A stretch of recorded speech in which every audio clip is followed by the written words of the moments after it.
Morning, everybody.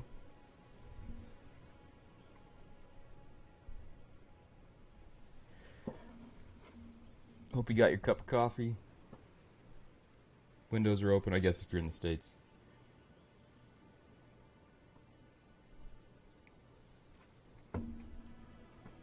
Birds are chirping. Good day.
Um, Before we get started, wanted to.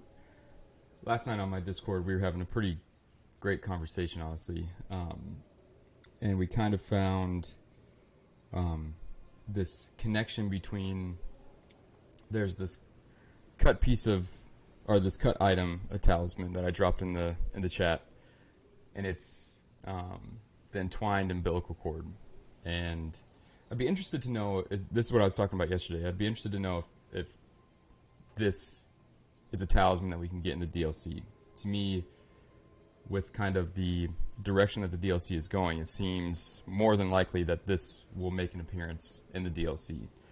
But then a member of my Discord, Nice Marmot, he connected that to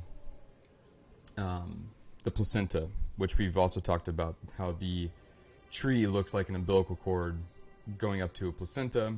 But the interesting thing about the shadow tree that we see is that they're kind of intertwined, right? They're wrapped around each other, and there's two different trees. And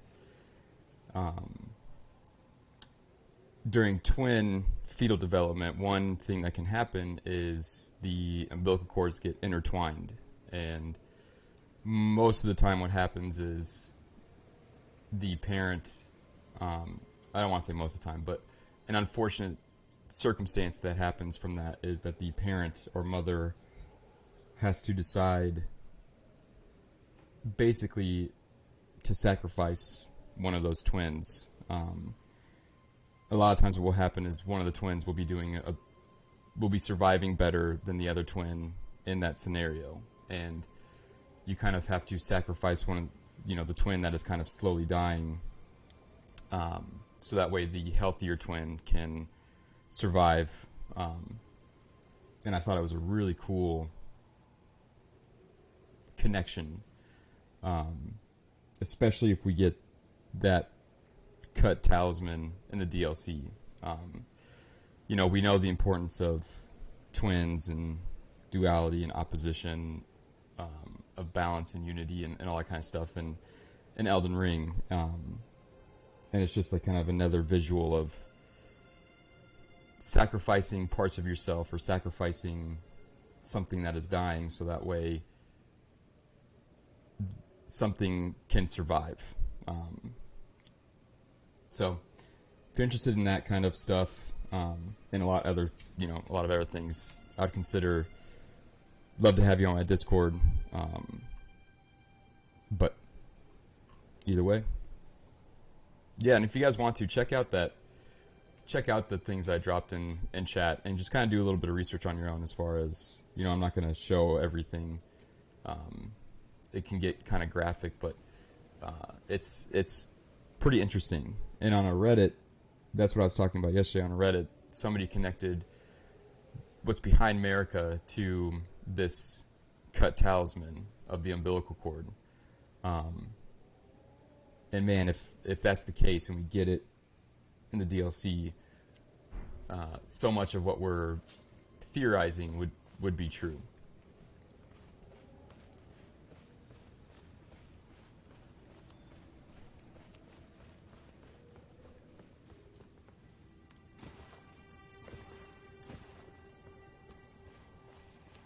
We come across our first sword monument, and says Godric the Golden, humiliated, having tasted defeat by the blade of Mikola, now on his knees begging for mercy. And what's interesting is that this is still Godric the Golden, and not Godric the Grafted. And I'm curious to figure out why Melania was there and kind of what provoked her to attack Godric.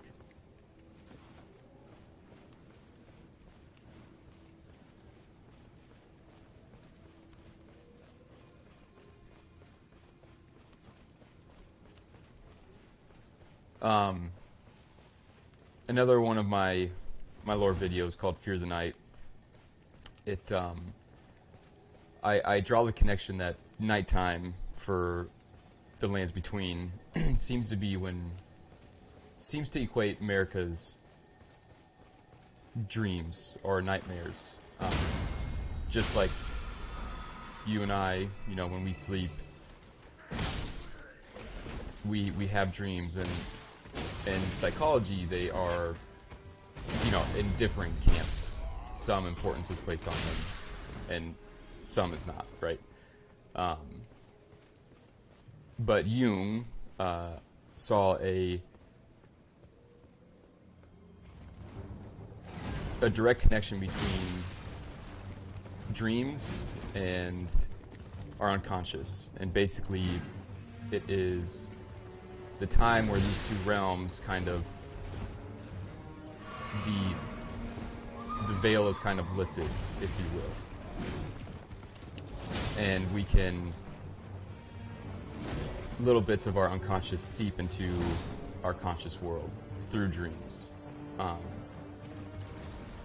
And I think the same thing is happening with the exclusive nighttime events and Lands Between. They're all death related, they're very much all related to death and to sacrifice and things like that. And if these things are coming from her unconscious, then that means that America, these nighttime events are kind of what America is experiencing in her more trauma-filled psyche. It's the things that keep her up at night, as Quelaag would say.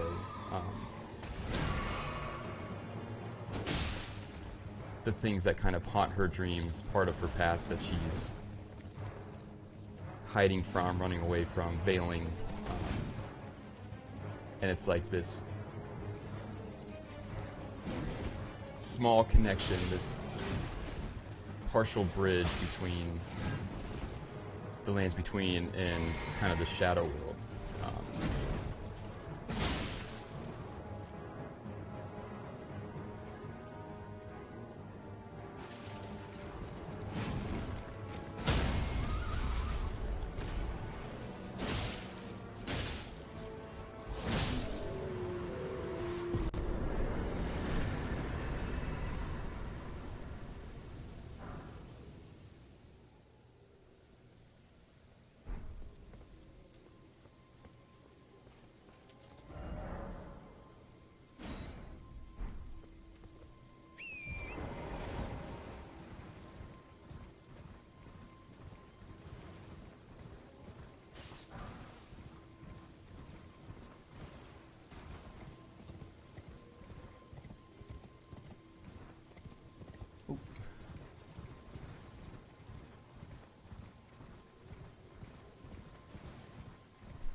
Yo, what's up?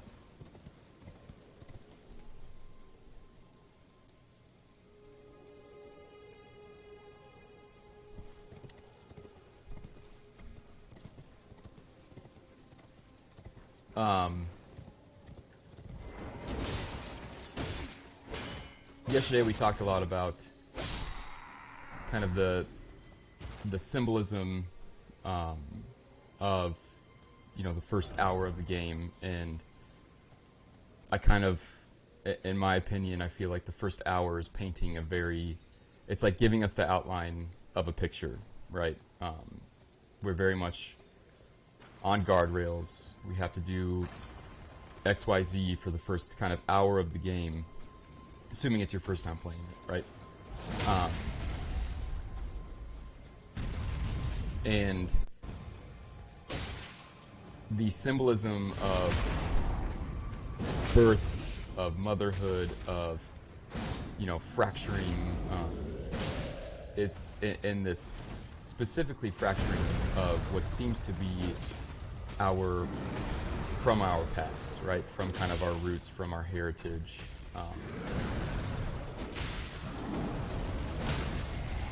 And it's very pervasive in the first hour of the game. And I just can't help but imagine that is, the developers giving us kind of an insight as to the direction that they want us to think about the game. And we talked, a lot about, it seems that the Golden Lineage and Godfrey was a connection, right? Was the tether between the old, between kind of the downtrodden, between the repressed, between the severed and the new. The beast and the tree, the more instinct, beastly, chaotic side of our human nature, and the more divine, civilized part. It depicts the distant Erdtree and the Beast Regent, an emblem of the Golden Lineage, both symbols of glory now past.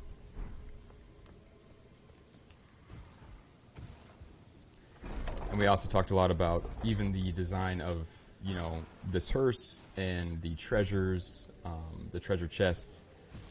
It's very much a depiction of the past and our roots and where we come from, and the treasure, right, is inside there.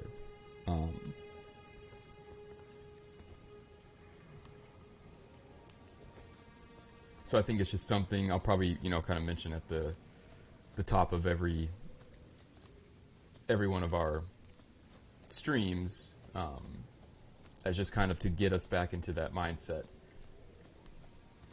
And even the sprinkling of Fair Missoula everywhere. It's just,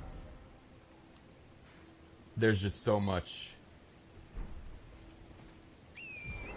of our past that is desperately trying to get our attention. And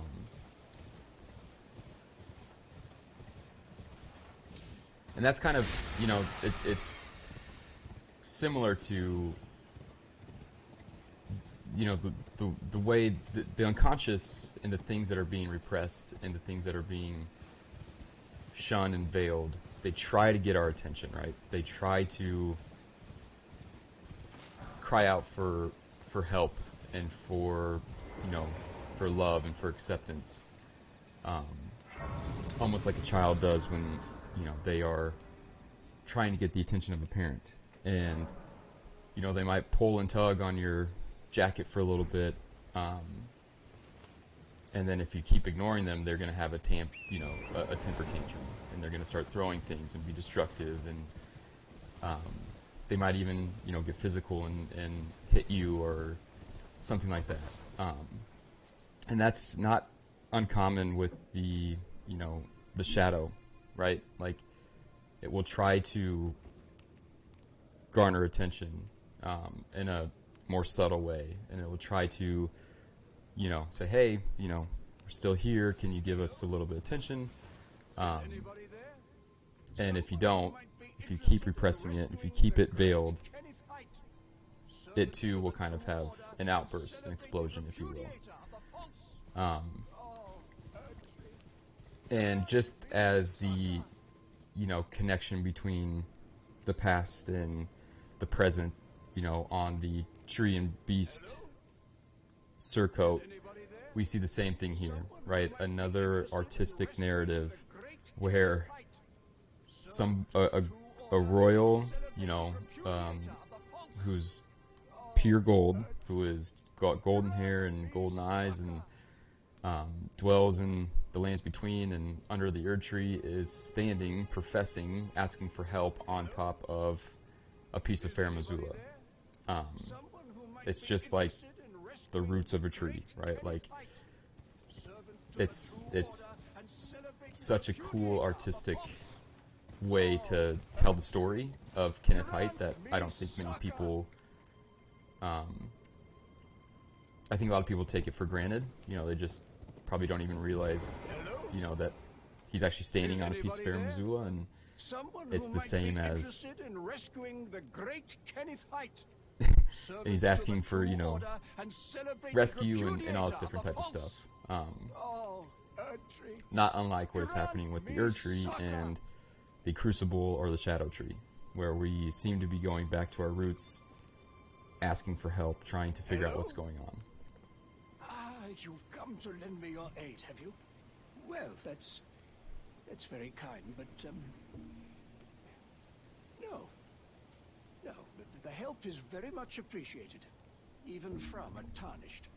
Despite appearances, nobility is no prerequisite to serving the true order. You might have heard of me, Kenneth Haidt. Next in line is the rightful ruler of Limgrave, the Untarnished. I would have a boon of you. I want you to take back my fort. It lies to the south, beyond the Mistwood. A knight commander from Stormvale took it. A fool! And plumb mad to boot. Simply obsessed with blood. What are you waiting for? A kiss goodbye? My fort lies to the south, beyond the Mistwood. Take it back for me. Oh, I see. You wish to know the reward. Fret not. The great Kenneth Haidt is known for his considerable largesse. The celebrations will be lavish indeed upon the dawn of my fort's retrieval.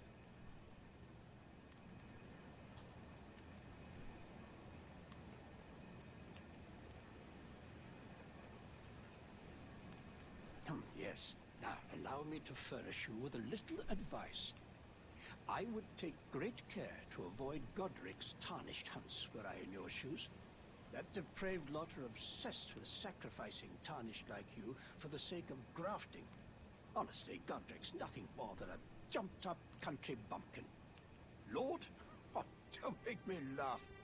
First, he hid himself amongst the womenfolk to flee the capital, then hid from Radahn in that castle. Then he insulted Melania, lost to her in battle, only to lick her boots rather than die like a man. Has he no shame? The big girl's blouse. Oh boy. And to think, he's the blood of Godfrey, last of the golden lineage. Though you almost wouldn't know it to look at him. Yeah, I almost feel sorry for the chap the more I think of it.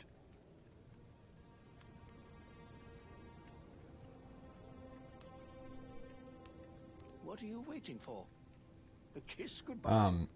My fort lies I've said, south, beyond the Mistwood. a bunch while I kind of do these playthroughs that I don't think that we're ever going to get the story of America from America, right? To me, the things that we experience through various NPCs and different quest lines is the story of America and the lands between. And again, there's so much symbolism and so much context into what he's saying that, he's standing on a piece of Fair Missoula, asking for help to take back a castle that has been lost to him by somebody who's gone mad with blood. And that is incredibly similar to America's story, with Moog and Mikola. And, he accepts help from us, even though that we are tarnished. And I can only imagine that's very similar to how America originally felt about us, right? Like, the tarnished seemed to be a last resort for her to kind of accept help or to ask for help.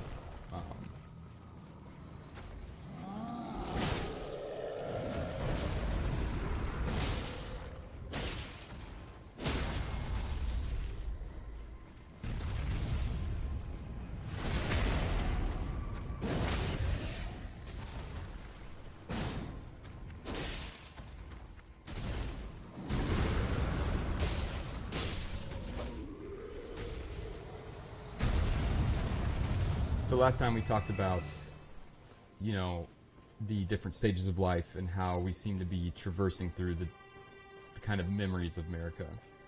And it's reflected in these different churches, right? And the last church, right, the Fourth Church of America, is a complete divergence from what we see for the first three. And the what is behind America seems to be what is at the forefront of her life in that stage, right? So in the first stage, you see the Erd Tree, or the first church, you see the Erd Tree and the Forge of the Giants behind her. The second one, you see Mount Gelmir, and to me, it very much is a part of her. It's we know that during that time of her life, something happened where she loses faith, right? So Mount Gelmir being about blasphemy and about devouring the gods and all that kind of stuff, it makes sense that what's reflected in her internal dialogue at that moment, right, during that stage of her life, would be kind of rebellion and blasphemy against her faith.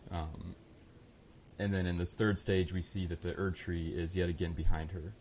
And in the fourth stage, what's behind her is water, very much a symbol of the unconscious.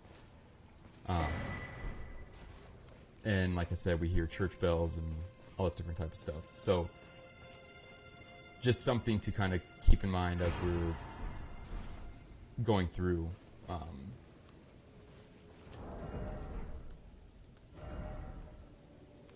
So we pick up the Wondrous Physics, a relic of the physic, chemist, priests of the Erd Tree harness the powers of crystal tears, which only form after the passage of many moons.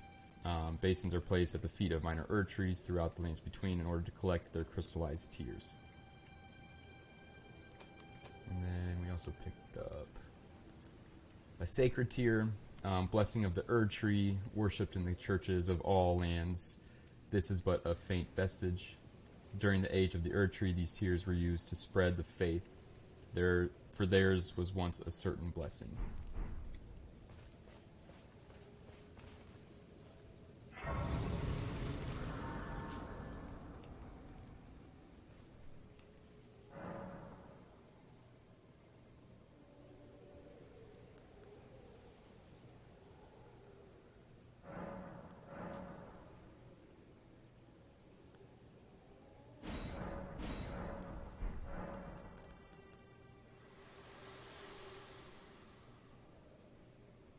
Spoken echoes linger here, words of Queen Marika, who vanished long ago. If you wish, I will share them with you. So, during the opening cinematic, we also learned that America has been missing for a very long time. And the way that I understand that is, as soon as she fractured the Elden Ring, her consciousness went to the Shadowlands. Not unlike what happens to Queen Yarnum in the Yarnum Stone, where her consciousness, even though that she's dead, it still arises, right? It's still in pain, and until we resolve this trauma, it will remain this way. So it seems like a very similar story is being told here. Now, whether America is actually dead, um, it's hard to know. We may never know. But if she's been gone for a very long time, her physical body that's in the Erd tree is basically just stone, right? Um, it's very possible that she is actually dead. But yet her inner world is experiencing this kind of curse-like state of trauma and pain, and until somebody can resolve it, it will kind of stay in this limbo in between space. Um, Very well. In Marika's own words, my lord, and thy warriors, I divest each of thee of thy grace. With thine eyes dimmed, ye will be driven from the lands between. Ye will wage war in a land afar, where ye will live and die. Well, perhaps that might serve you in lieu of a maiden's guidance. it's probably one of the most... What's up, guys? Hello, hello. I don't know why my...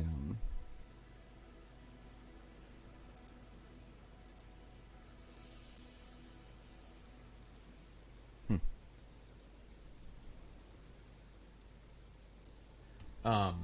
That has to be one of the most ambiguous sentences. Like, it doesn't help us at all, especially in, like, if we were playing for the first time, like, you have no idea what she's talking about. In a psychological sense, basically what she's saying is that she is going to send her psychological warriors, let's just call them, are the Tarnished, basically into the shadows, right? To accomplish some sort of task in there. And then once that's done, we find out later that she'll bring them back, and they'll live peacefully again, and within her consciousness, within her grace. In a therapeutic sense, that's called shadow work, where it's like, happy Friday, nice marmot.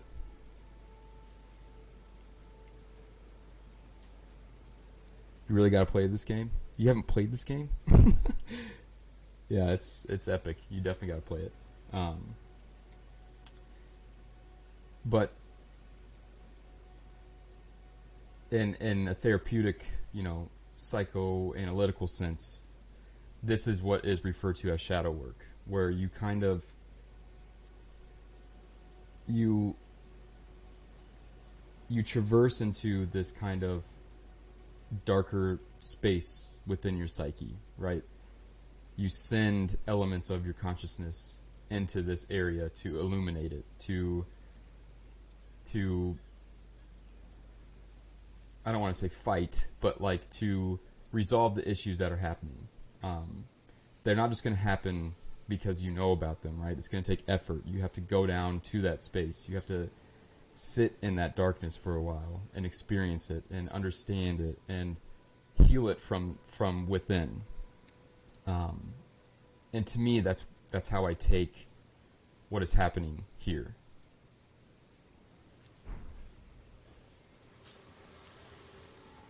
Oh, I need to level up.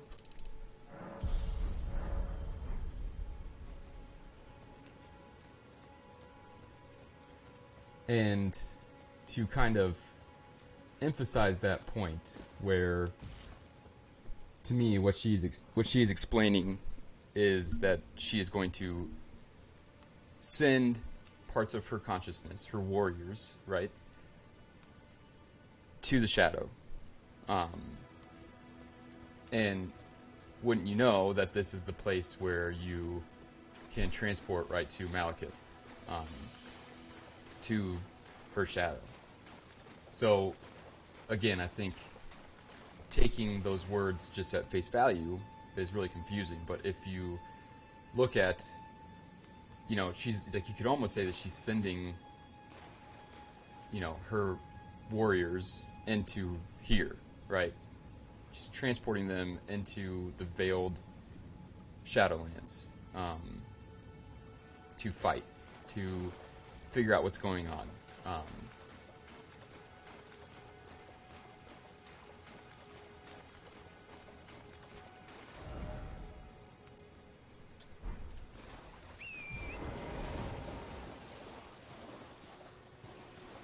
And perhaps, what is actually behind her is not so much the Erd Tree as it is that portal. And it's showing exactly in this stage of life, right? Um, what she's doing.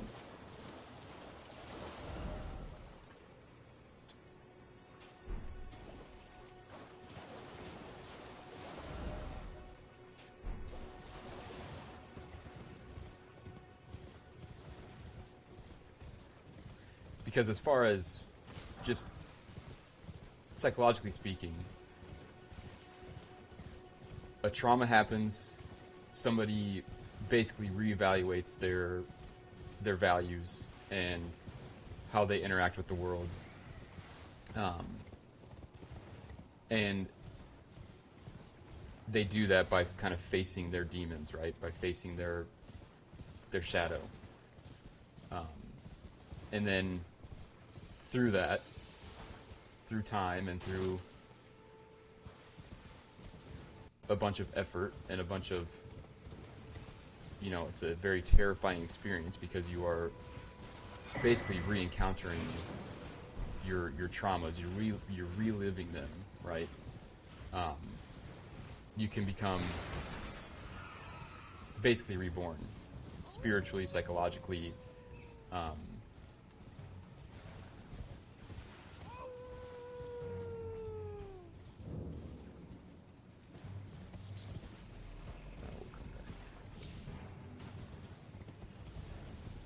We'll help Kenneth for now.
That attack is so OP. I love it.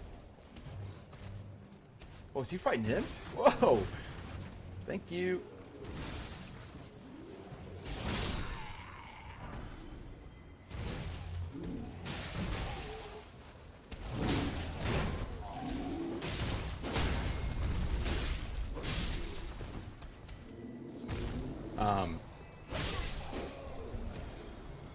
The Pumpkinhead enemies are I take them to be very analogous to basically the entire situations in the Lands Between. Whether it be Outer Gods or Blind Faith or the you're not acknowledging, the rest of the world. They literally have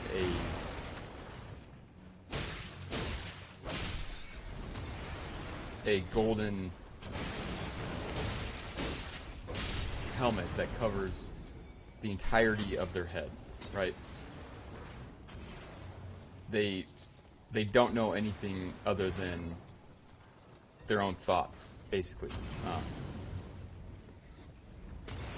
And that's a very, very, very dangerous kind of place to be psychologically. If you are stuck in your inner dialogue, it can become very dark very quick, or very manipulative very quickly. And it can control every aspect of your life.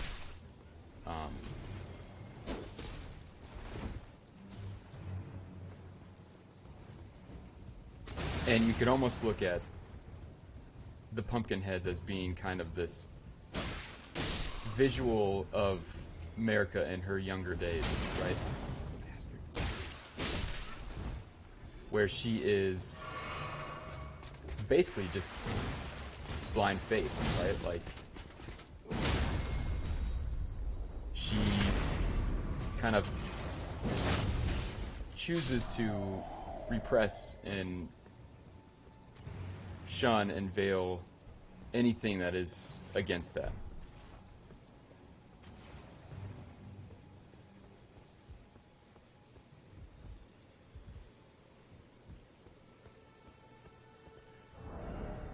So we picked up a bunch of blood roses, particularly beloved by those who serve the Lord of Blood, glory to his inevitable reign. Also, last time we picked up the Arteria leaf, which basically just tells us that the very map that we're standing on is alive. We picked up a golden seed, found at the base of an illusory tree. When the Elden Ring was shattered, these seeds flew from the Erd tree, scattering across the various lands as if life itself knew that its end had come.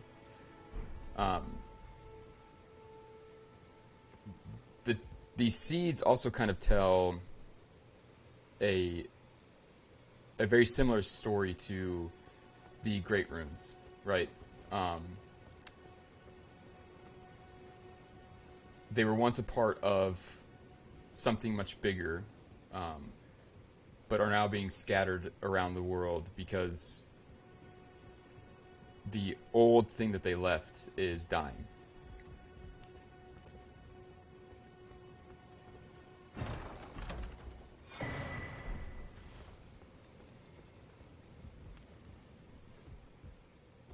But it's an illusion. It's not real.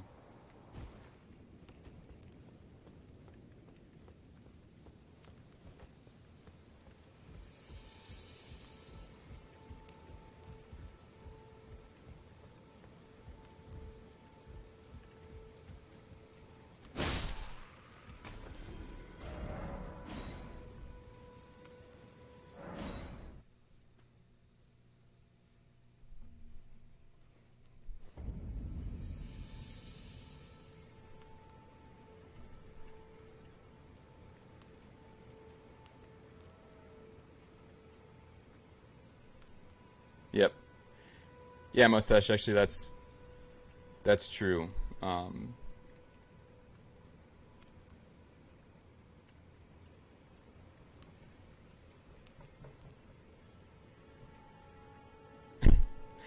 don't know if we need to get political or not, but yeah, there's definitely a camp of psychology that believes that the way to get over traumas is to just continue with your life, and basically to ignore them. And the other camp, basically is on the exact opposite side, where it's the more you ignore it, the worse and worse it becomes. Did you manage to recapture my fort? So it depends on which camp you choose to believe And the in. knight's dead to boot. Well done, my friend. Well done indeed. I knew I was right I think, to trust you. Now, here's your I reward, think as promised. real life Go ahead. evidence would show us that All yours. it comes out in a different manner. Right then, Time for me to right? head I think a lot of people with I've much to do. some sort of trauma, First, I'll if have to they re-establish don't communication acknowledge with it and try to demihumans. resolve it What's that look? from within, You don't it's believe me? Well, kind maybe of the Earth projected to Tree the outside co-mingle with world. the demihumans So is made possible. whether it's Even the through vulgar shall not addictions be left or behind some under the other rule of true form, order. Which is why I, Kenneth Height, next in line as the like it rightful seems, the ruler more you of ignore it, the Limgrave, worse it have gets. sworn to uphold it. Just you watch, my friend. Just you watch. Ah, yes. I've been meaning to ask. Would you like to enter my service? I see bright things in your future, stout warrior. Enter into my service and learn the workings of the Erd Tree's true order. And who knows? Perhaps sometime down the line, the grace of gold will return to those tarnished eyes of yours. What say you? A fine accord, is it not? Very well indeed. I knew I saw something in you. I shall await you at my fort. We shall hold a ceremony for your knighting there, I think. I see great things ahead of us. We are truly by the Erd Tree blessed.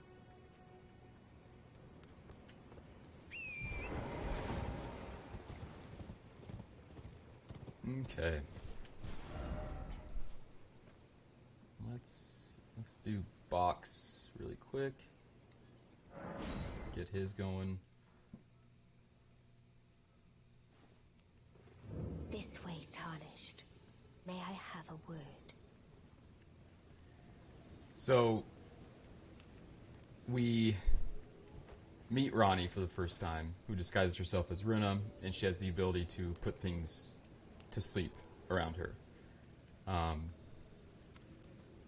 Very much a nod to Saint Trina.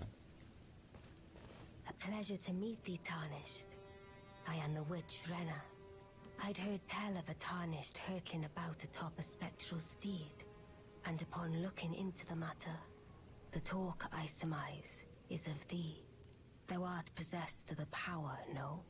To call forth a spectral steed named Torrent. Mm-hmm. Ah, as I had hoped. I was entrusted this for thee, by Torrent's former master. So we get the Spirit Calling Bell and the Lone Wolf Ashes. 'Tis a bell for calling forth spirits. Summon them with it. From ash and return to the Erd Tree. Presumably The given spirits will obey thine command by but Mikola briefly, to Ronnie as they to recall give battles to past, the Promised Now 'tis Lord, thine. basically. to do with as thou wishest. So us being picked by Torrent means that we are this Promised Lord that is going to come to the Shadowlands and do whatever needs to be done there. And Mikola seems to have put a lot of different things into place to make our journey as successful as possible. Forgive mine intrusion, Tarnished. I doubt we shall again meet. But all the same, learn well the lands between. How long will it be, I wonder, before the Tarnished tire of obeisance to the two fingers?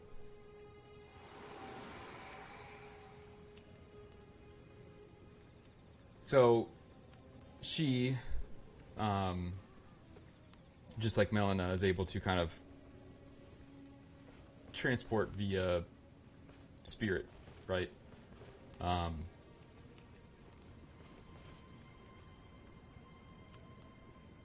of makes you wonder if, she is the Saint Trina part of Mikola. There's just so much. But she gives us the Lone Wolf Ashes. Again, very much an ode to our past, to beasts, to the statue in Fair Missoula. Spirits of wolves chased from their pack. So again, just like with the great tree roots that were once connected with the Erd Tree, this too is telling us that these wolves were chased from their pack. So there was once unity, and now there is division. They later encountered a nameless Tarnished who welcomed them as hunting companions. I can only assume that's us. The spirits overwhelm enemies with their agility, aiding the summoner in combat. So yet again, just like with the treasure chest and with the hearses and many other things, this unity between our past and the thing we fractured from it, between the veiled shadow and the accepted persona, like everything is telling us that we need to have both in our lives to succeed.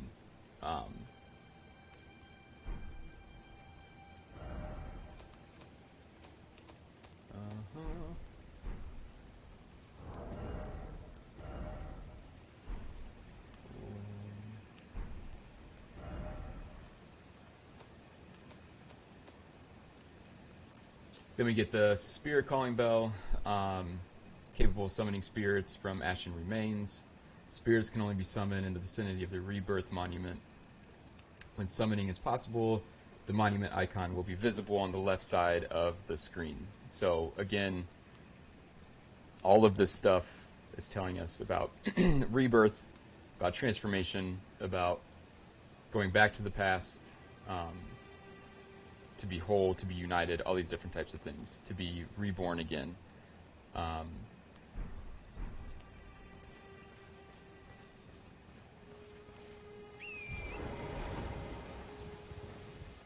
And if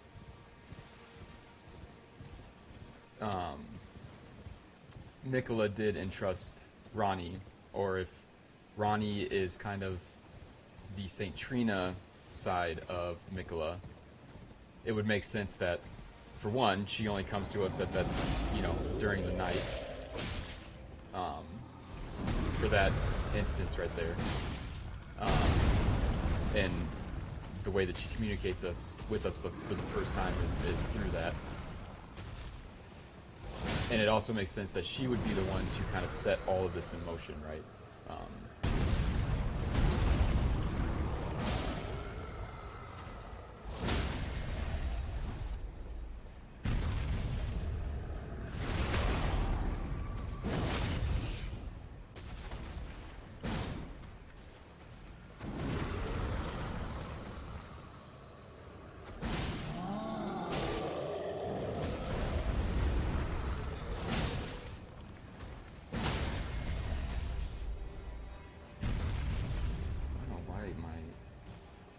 Sorry, my... I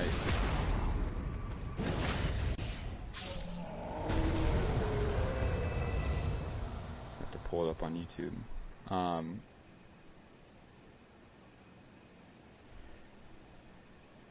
I assume Mikla doesn't know that Ronnie was the one that killed Godwin. No, I think so.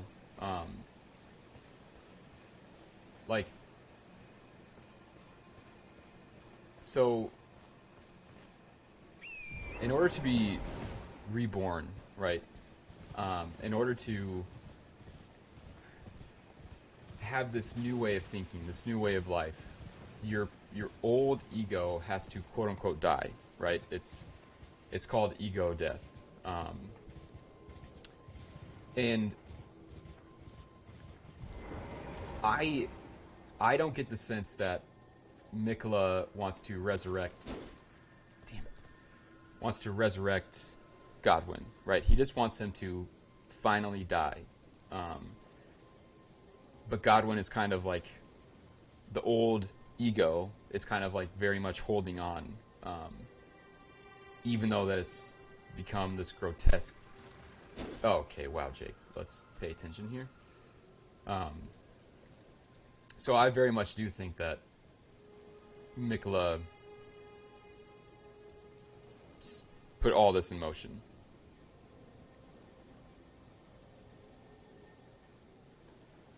And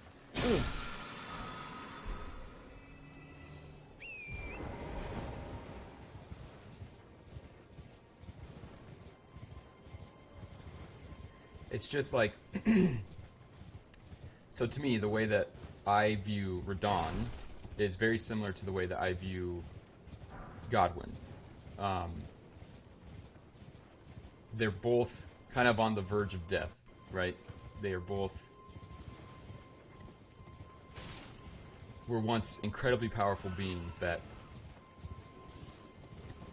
have kind of been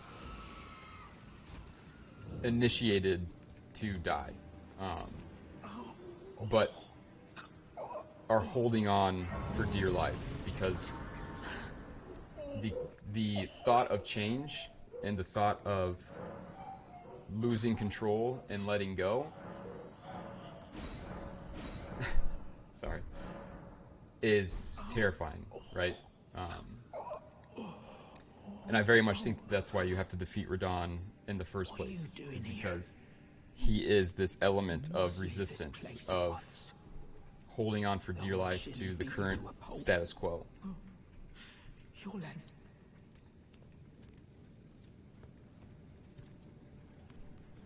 Or if there's a connection, I wonder if their connection will be fully explained, so to understand how they can be allies when we know how close Mikola and Godwin were.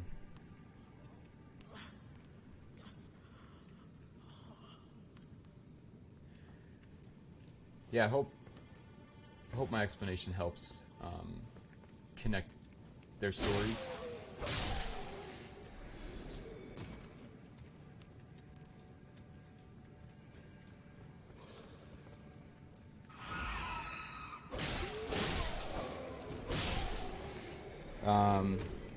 Godwin and fundamentalism couldn't do anything, so Mikla decided to use him as part of a ritual for Ronnie, death of his own ego.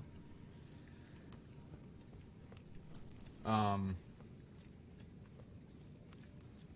not sure I completely understand what you're trying to say there, man. What? I did not know you could summon him. Let's go.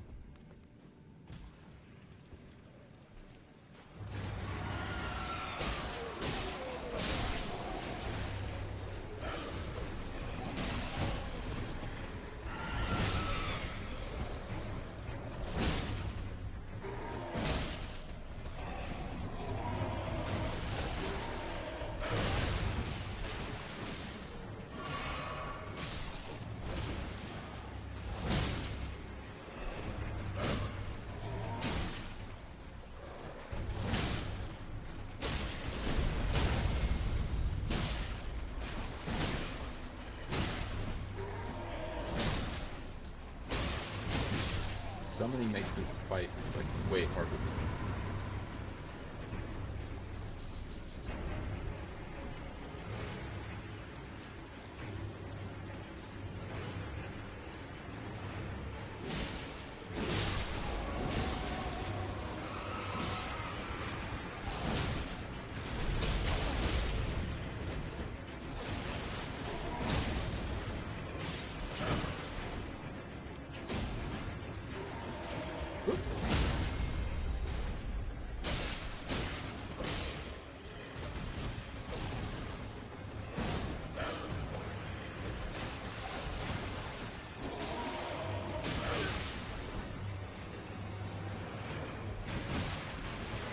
You got him. You got him. Ow.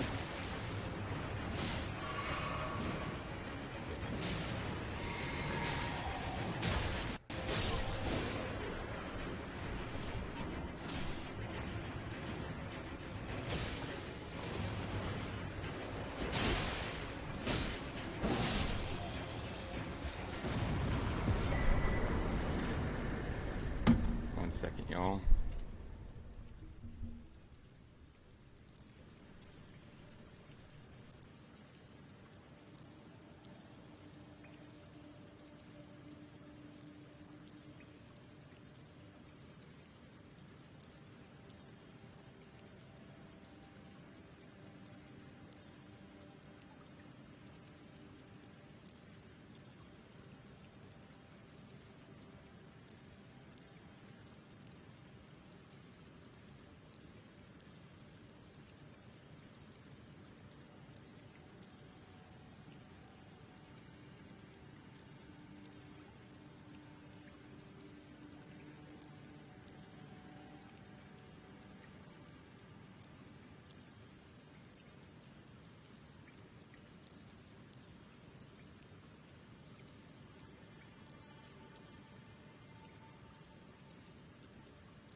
Um, your explanation regarding Godwin's death is because it is part of Nicola America process of letting go of their ego. My bad, I'm not. Oh, gotcha. Yeah, no worries, man. Yeah, like, um, this is when understanding, at least in my opinion, the roles of the demigods, right? Um, like they each have a very specific emotional role for America. Um, and to me, Mikola is the rebirth of America's consciousness, um, which I think is evidenced in the base game through the Hallow Tree, through him trying to heal basically his shadow of um, Millennia, but it doesn't work, right? Like there's still something missing. Um, and it's because quite literally there's no roots um, to the Hallow Tree. Like it's still missing that aspect that seems to be very pervasive in this, even this first hour and a half of the game. So to me, knowing that this process still needs to happen, everything is set up for us to let go of the present, right? Like to let go of the current status quo, to find our roots again, and to be reborn.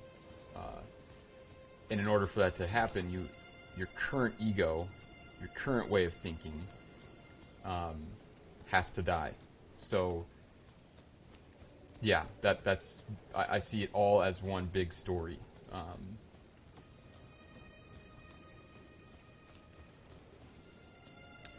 So here, again, disconnected from the mainland, we find an island. And we talked about last time that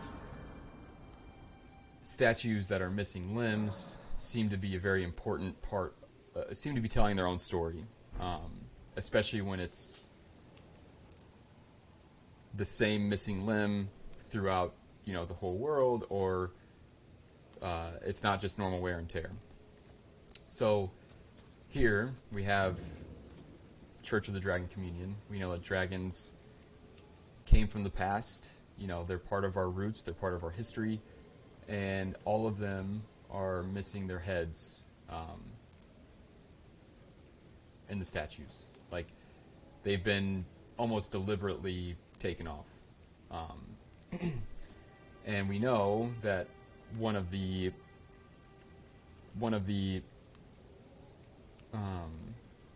pictures in the art book that we can see for the DLC is a statue where America is missing her head in the Shadowlands. And we know that, obviously Mesmere and the dragons are very connected. So here it's like a very pervasive storytelling piece of art where it's like you're taking the heads off of the old statues of our predecessors. And in the Shadow World, the opposite is happening. Again, just showing this giant disconnect, this fracturing. And of course, pieces of Farum Azula are littered everywhere here. Now we can get dragon spells here, which is part of... I'm going to make that part of my build. So we'll talk more about them as we get them. But I'm going to try and get all of them. And then yet again, the lion statue is on this altar. So beasts, dragons, our history, where we come from, everything is literally in this, yet again, is very much telling us a picture, or very much telling us a story with this one little picture. It's the amount of depth and storytelling in this game. At the surface, it may seem very confusing, right? Because if you're trying to get all of your lore through NPCs or through descriptions of things, like you're screwed. You have to take into account what the environment is telling you. You know, the fact that this is separated from the main land it's a clue. It's telling us a story.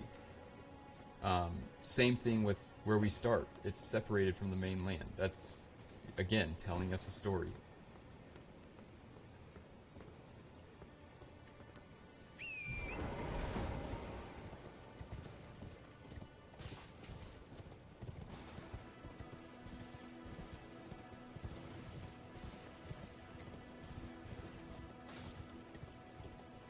I thought there was a... oh, there it is.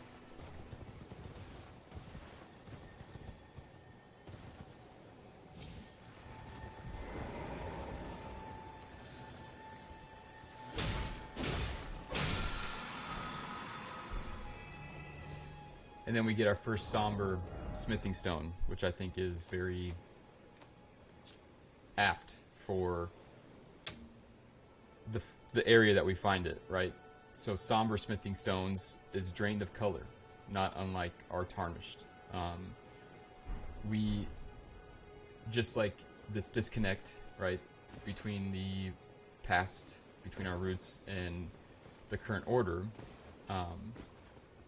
it lacks grace, right?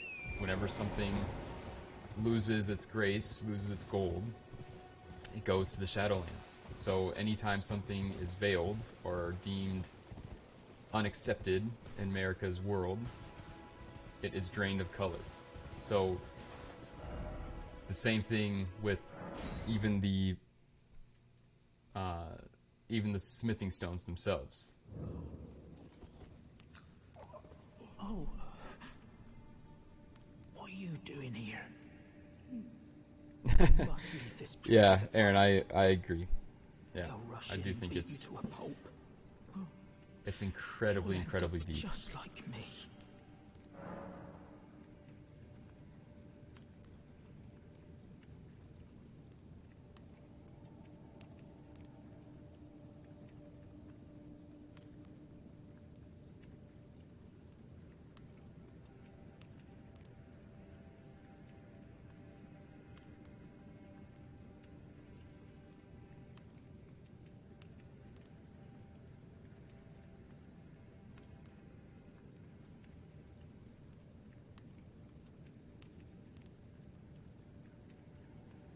Sorry, 1 second.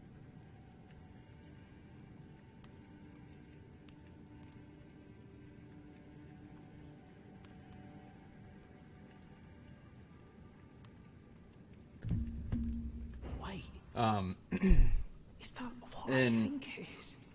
You got it back for me. so My sewing sewing, needle. right? The way that the game, I think it's really pretty incredible. So we have the sewing needle that we give to Bach. Sewing, in essence, is mending What two made you go things into a thing back like together. that?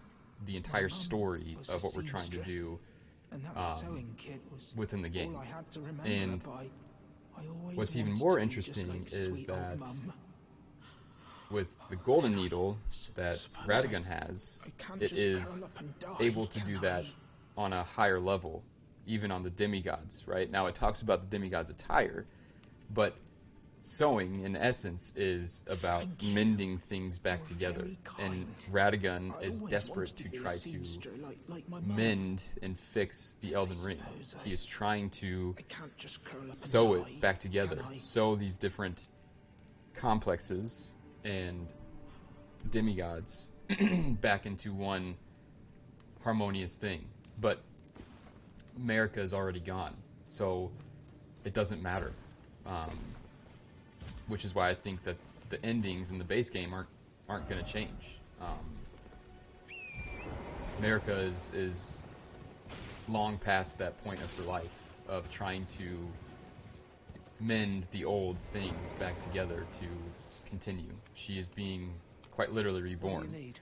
And the Anyone imagery in of trouble? chrysalids and of cocoons and, you know, even the map itself and rebirth monuments, and it's again, it's all very much telling us a story.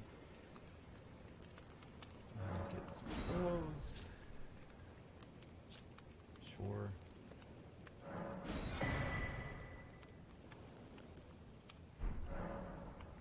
All done? Well, be on your way then. Okay. Howling, the Mistwoods. Yeah, exactly. And his cross-stitch steel too. Yeah.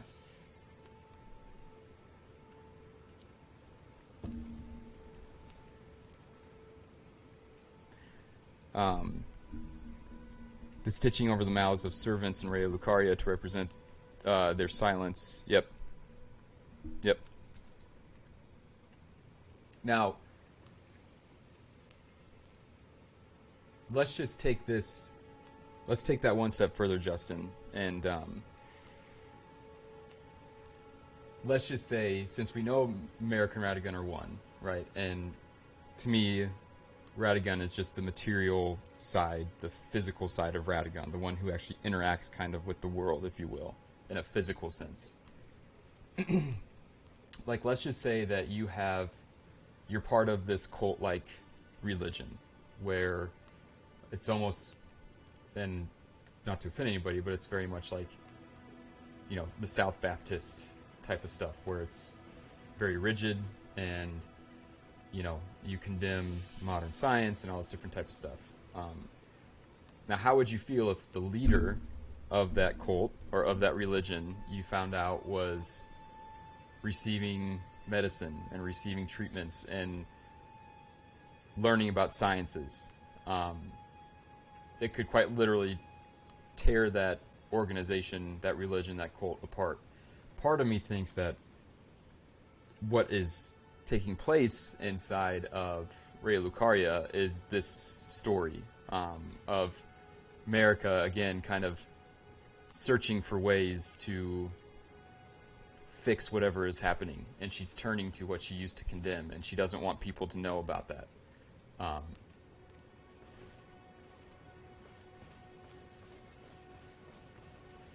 Wait, weren't you... Well, you're back. Care to buy something?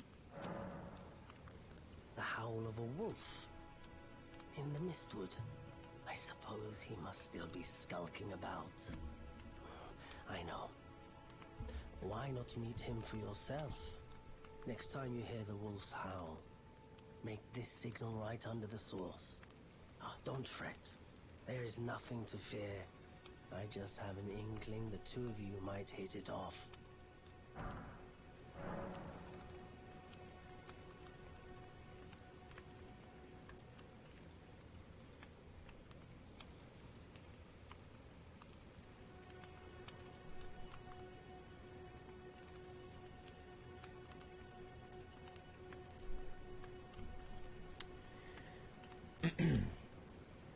There are others. If the mood takes you when you meet one, then offer them some trade, won't you? My people, wanderers all have long been spurned by the grace of gold, which is why we cannot settle, but instead are forced into this pitiful, unceasing journey. But thanks to that, things are not so different for us now, though the Elden Ring is shattered. I think this makes us kindred spirits of sorts. Your people, the Tarnished, and mine. Yep. Goodbye.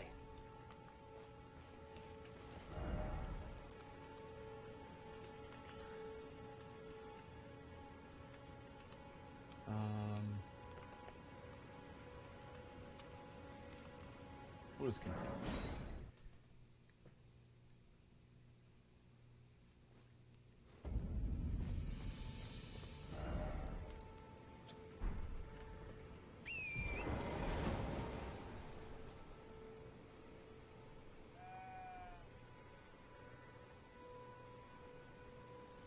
Yet from, unlike Mariel's position to the Golden Order, not all things can be conjoined. And heresy is very much a problem despite the exceptions made in history for it and for integrating dragons.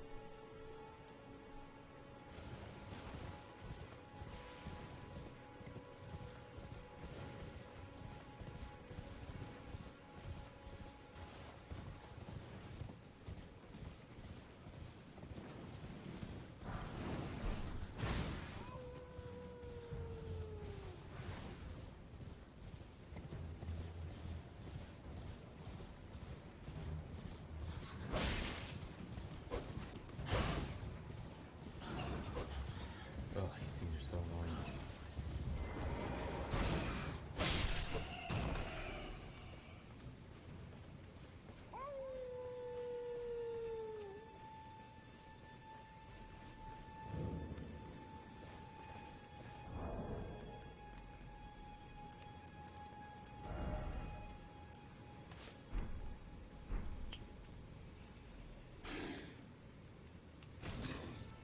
Who goes there? Hello. Carly sent you, did he? Ever the bloody busybody.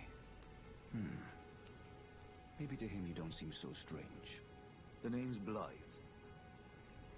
I'm looking for a man who goes by Darrowell. He fled somewhere nearby. Or so I've heard. Come tell me if you find him before I do.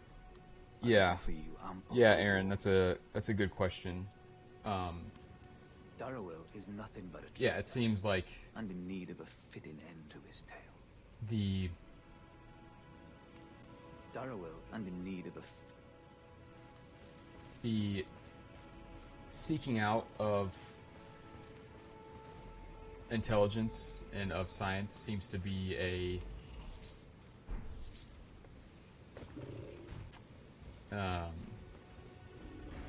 I don't want to say it's manipulative, because I actually don't think that it's meant to be that way. It could very well be more or less how they destroy the enemy. I think that's an equally plausible thing, right?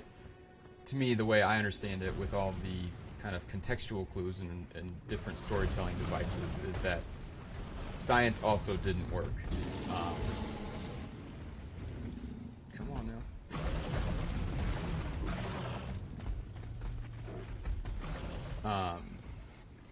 And so yes, like, it's almost like self-fulfilling prophecy, if you will, where it's you condemn something and then you prove that it doesn't work, or you seek it out in hopes for something to happen and it doesn't. I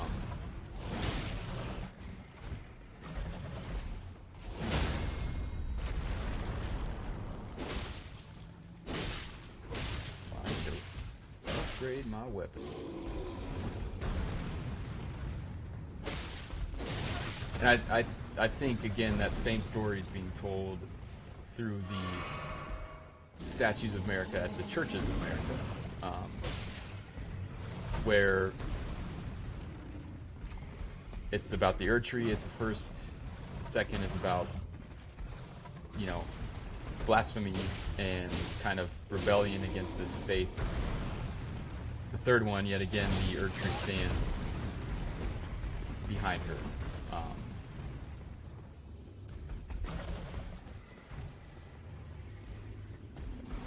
So she's, again, kind of turning towards faith and condemning science and intelligence yet again.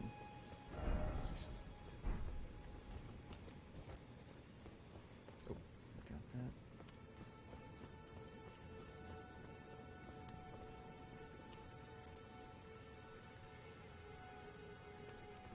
that. No thanks. No thanks, Adrian.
shield, bro.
That timing.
Tarnished, are we?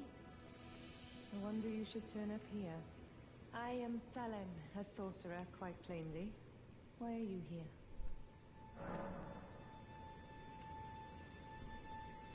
Ah, a yen for glintstone sorceries. I dare say your proclivities are far from ideal. Oh well, perhaps nurture will defy nature, with a bit of luck. But one must choose one's masters wisely. I was exiled from the Academy of Rea Lucaria as a reviled, apostate witch. Do you still wish to learn from me? Well, you are a piece of work. Very well. You are now my protege in glintstone sorcery. But I refuse to coddle or cast kind words. Never. Anticipate grievances, young apprentice.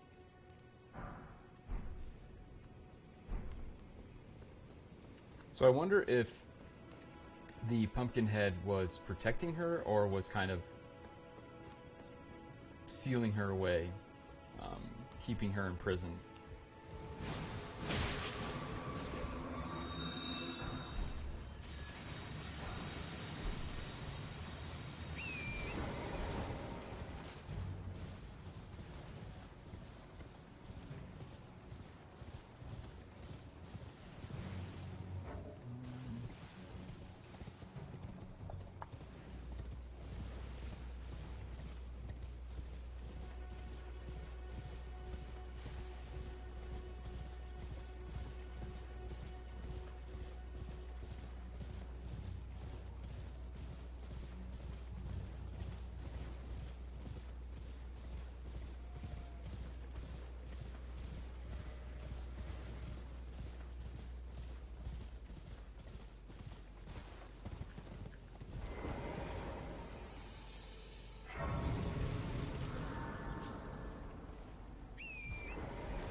go take down their will.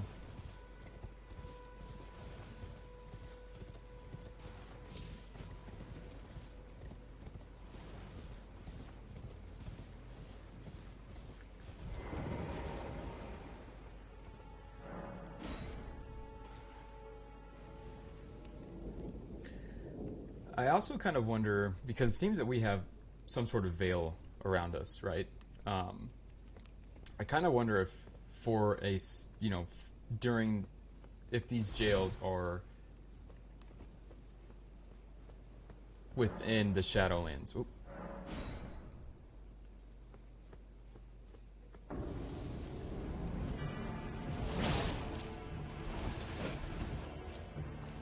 Darrow, rotting in a cell is no true justice.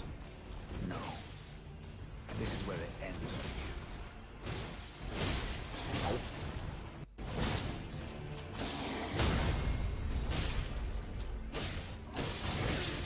Nope.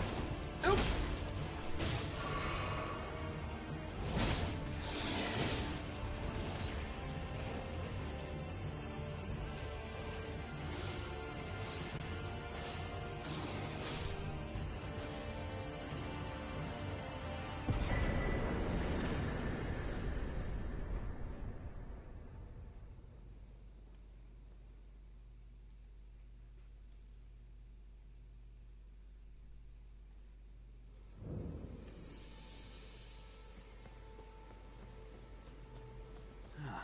Right. There you are. Had to work for it, but it's done. Don't You can say see I'm on not a man of his my word. chest You're plate your there that, prize. yet again, you have these the symmetry of opposition, right? And what's in between them is this tree, flower, this sign of life. These are two women kind of embracing one another, and in between them is a tree. Oh yes. I should say, if you venture north to Rio Now, de just la like in alchemy, come across a you know, venerable when rock two that was a figures little are large size, next to each other, it's tell just them supposed I to sent you. symbolize And he'll be sure to treat opposites. You right. I owe you one, I reckon. Kind of the yin and the yang. That's enough chit-chat for now. It's time we parted ways.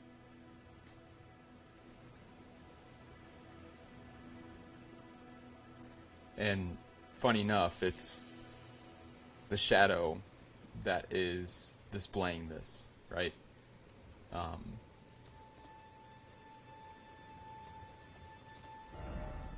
it seems that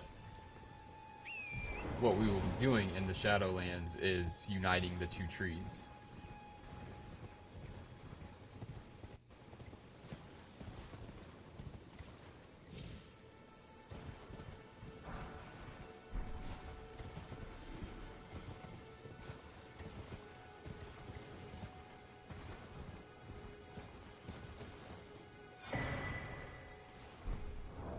Starlight Shard. An ephemeral sliver that gives off a pale blue glow or remains of a passing flash of starlight. A prized item that was once used in the Eternal City as an ingredient in intoxicating draughts.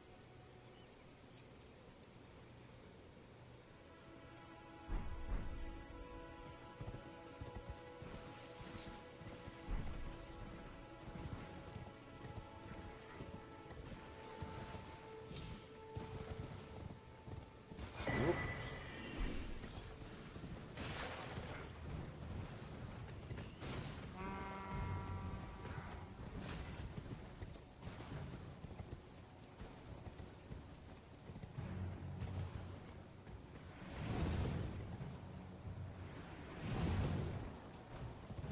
So we're still on this golden road path, the path to wholeness, which is leading us to the Bridge of Sacrifices. And yet again, we pass by a statue, an old statue of America, missing the same limbs as all the other ones.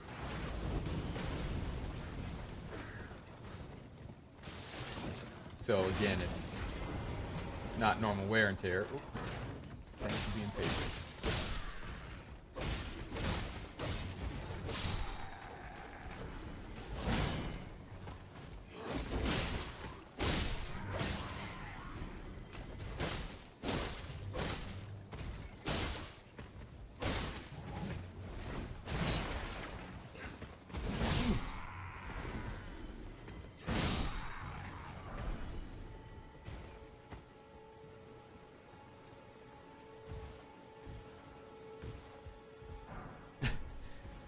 not see me? God, I do that all the time. Sorry, guys.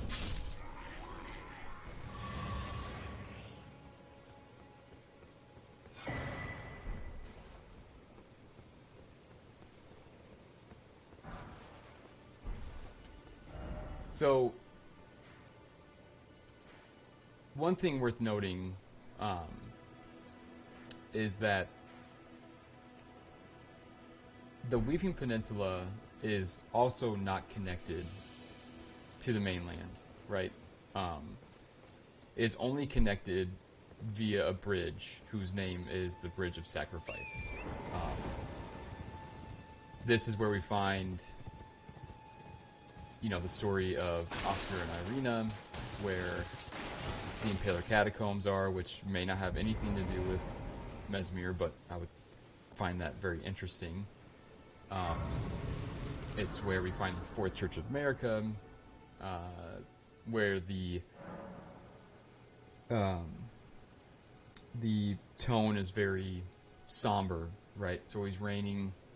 It's very similar to the tone that we get when, in the opening cutscene, when they show America for the first time. It's where Castle Morn is at, where a Mourn grave or a Moan grave is at. Like, Hello? story of Is somebody suffering, there? of loss, Might I bend all that your kind of ear stuff for a is here. moment, please? My name is Irina. I've escaped And from Castle Morn to the south. They The built a servants bridge there connecting have it rebelled. to the mainlands.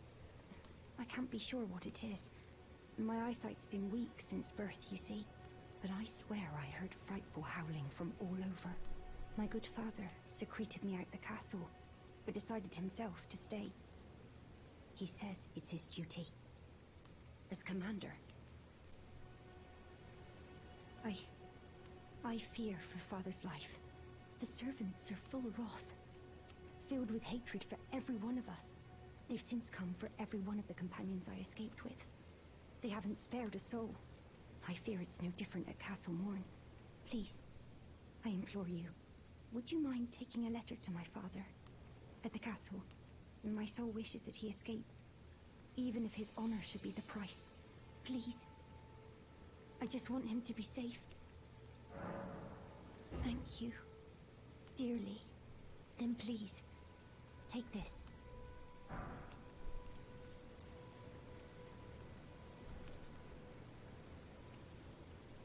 Deliver it to my father, who remains in the castle, if you please. So, again, I feel like the story of America is being told to us, perhaps through that conversation, or maybe the story of Mikola as he sees America almost, where she remains in this place, but the castle or whatever is under siege, right? The Lands Between is under siege.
Yeesh.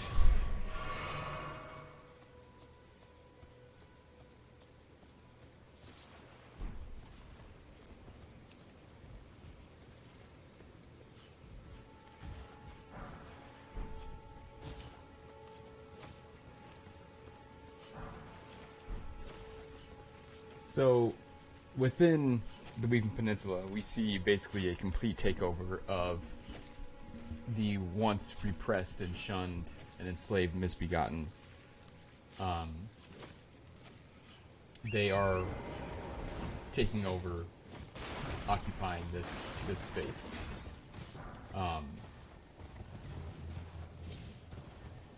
Which is, again, very analogous to the story of America, right?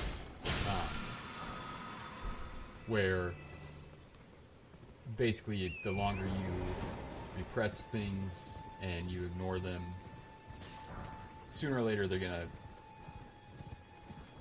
start a rebellion.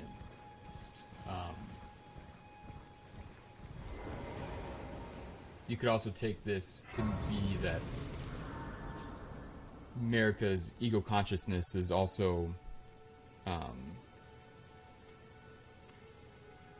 kind of, it's losing the battle. It's giving up.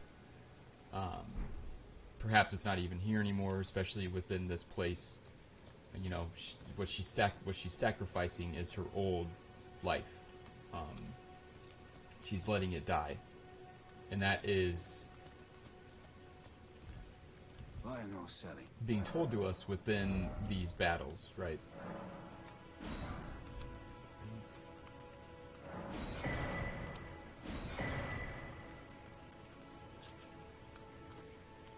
Crimson Medallion, Amber Medallion, raises maximum HP. The Erdtree's old sap becomes amber, treasured as the most precious of the jewels in the age of Godfrey, the first Elden Lord. Primordial life energy resides inside. So, I kind of wonder if this sap, the amber that is given to Renala via Radagon, is just this old sap of the Erdtree, where it's just life energy, so she can constantly rebirth things.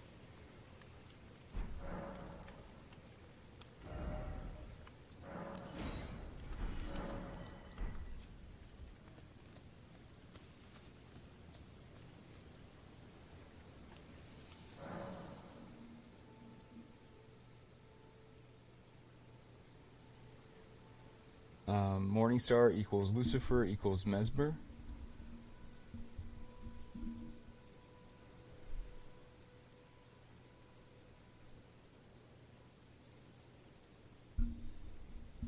You're gonna have to explain that one a little more, Aaron.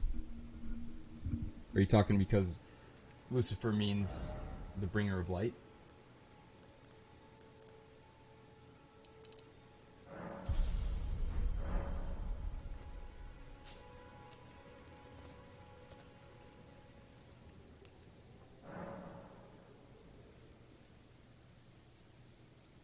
Let's go level up my sword really quick.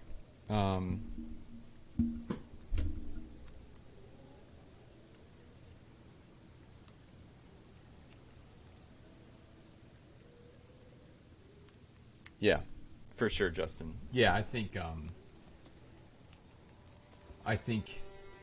there are definitely clues of Mesmer within the base game from the very beginning.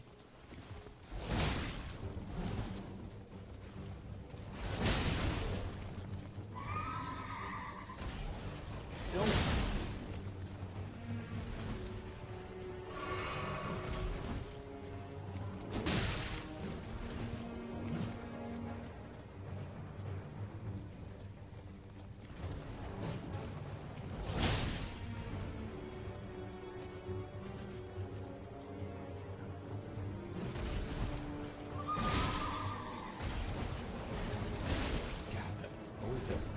Get extra foot of reach.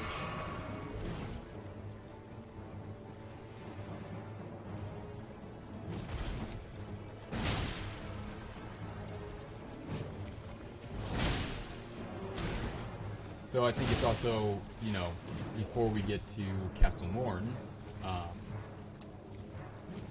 we encounter yet again Knight's Cavalry riding a funeral steed, only at night. So, again, the story being told is something happened at Castle Morn involving death.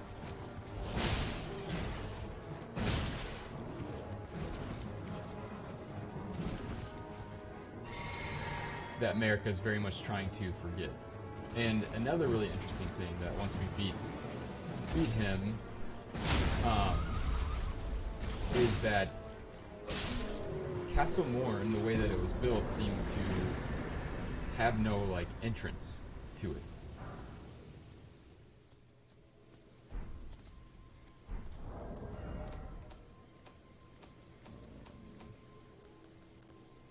Barricade shield, made famous by Sir Neidhart. Focus your energy into the shield, temporarily hardening it to deflect greater blows. And then we also got Knight Rider Flail. Flail with 2 additional bludgeoning heads, so that would make it 3. So again, 3 and chaos and, you know, the shadow and all this different type of stuff occurring at night. Weapons of the Knight's Cavalry, who ride funeral steeds. Large spikes make it highly effective to induce blood loss, but also demanding higher dexterity wield. So within this one item description, an event that only happens at night, the time where the blending of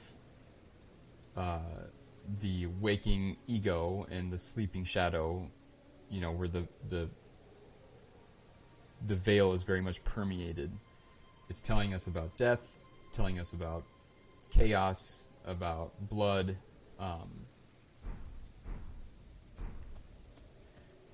So the way into the main way into Castle Morn seems to have been walled up.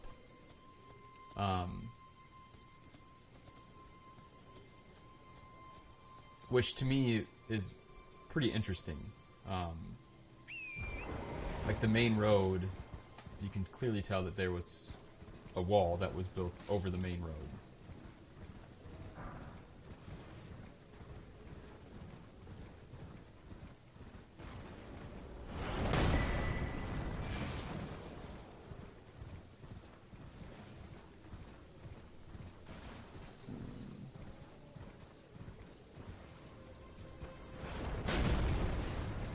Hold on, tell us more about this theory.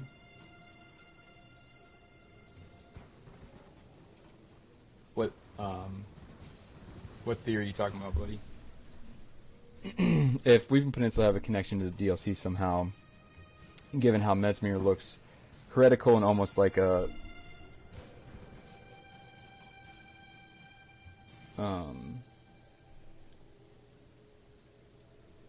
I want to make sure that I'm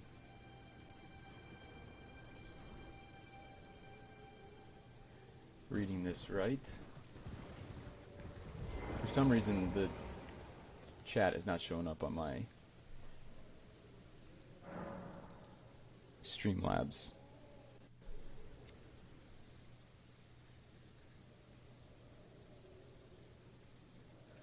If Weeping Peninsula have a connection to the DLC somehow, and given how Mesmer looks heretical and almost like a religious embodiment of his own, yeah, Morningstar reminds me of Lucifer's title and how he's the cast-out child of God. I've always adored Weeping Peninsula from a game design standpoint. It's a side area one can explore if unable to be in...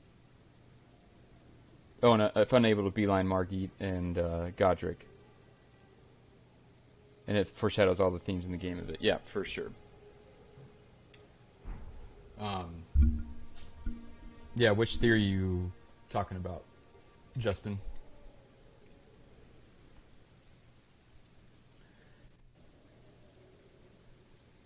And to me, um, the way that the map is built, right? To me, very much looks like an infant. And once we get to here, also, this is where the Fourth Church of America is at. This is kind of her final stage, right? Like, this is the end of her life, at least within the Lands Between. And Khalid and the Weeping Peninsula are the feet of this infant. Khalid, I take that to be another divergent, right? Like, where you can choose one path or the other. And it's very much like Miquella's path and Melania's path, where you can either face the trauma, right? Which was once very much sealed and hidden away.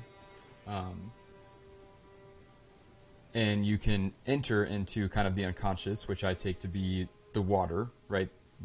The very end of the Weeping Peninsula is an island surrounded by water, and there's a grave, giant grave on it. Or you can go the other route and basically use this loss and grief to tear everything down, which is kind of what I see. Not really what I see as Melania, but to me there's definitely a divergence between what is happening at Caelid and what is happening at the Weeping Peninsula. Now, it could be telling the same story. It could be saying that Melania is killing the old, which is very much like what she is. That's kind of her purpose, if you will. She is the state of change, of tearing down the old so something new can be reborn. That something new is Miquella. So the tearing down of basically the map,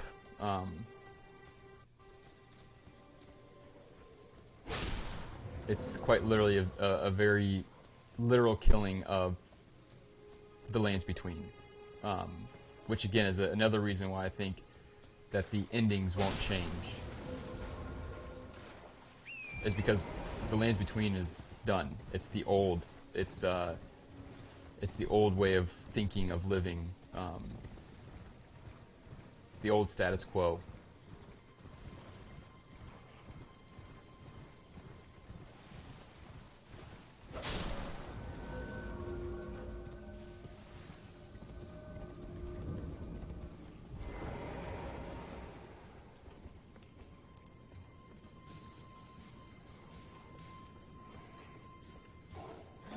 Oh, jeez.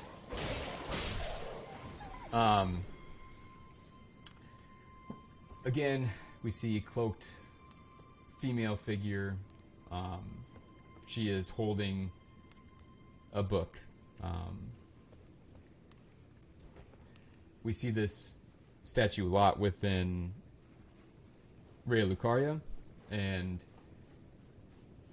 to me, if it's, kind of what we've been saying, that's the second stage, where America is still kind of young, and she's trying to find answers, right, to the things going on within her world, and turns to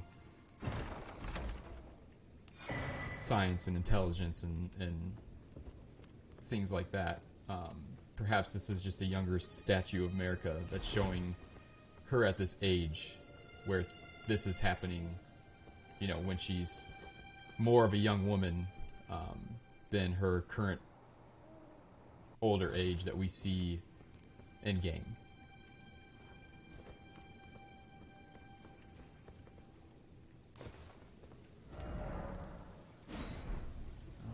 Let's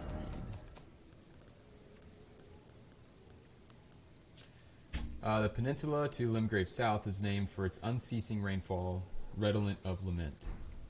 So, to me, unceaseful rainfall is weeping, right? It's literally called the Weeping Peninsula.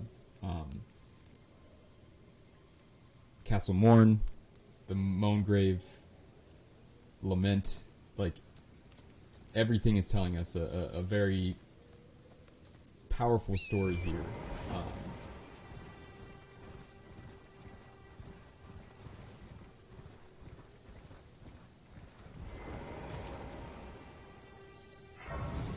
Of sacrifice,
these Onyx and Alabaster Lords are still kind of a mystery to me. Clearly showing, yet again another kind of fracture, right? A separation between Onyx and Alabaster. But they also very much resemble the smithing stones.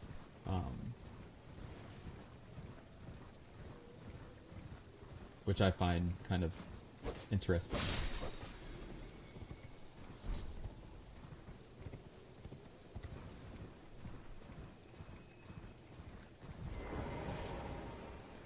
Got some more in-depth bird right outside as well. Yeah.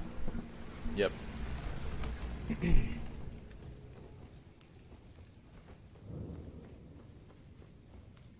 So, and then once I get through, actually, I kind of want to. I want to grind. Oh, I can't.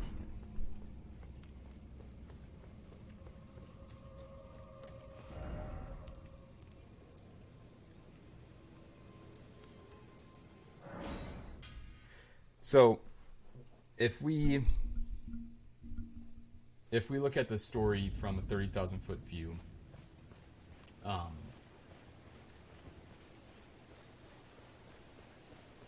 and to me, it's very much a story of a mother who's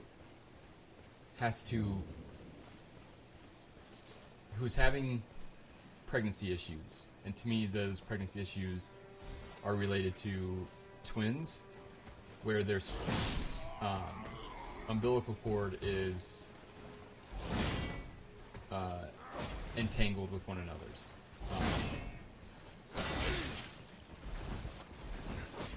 And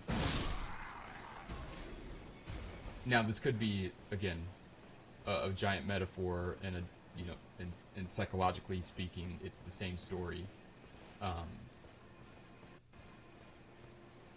But she basically has to choose to sacrifice one of them so that the other one can survive.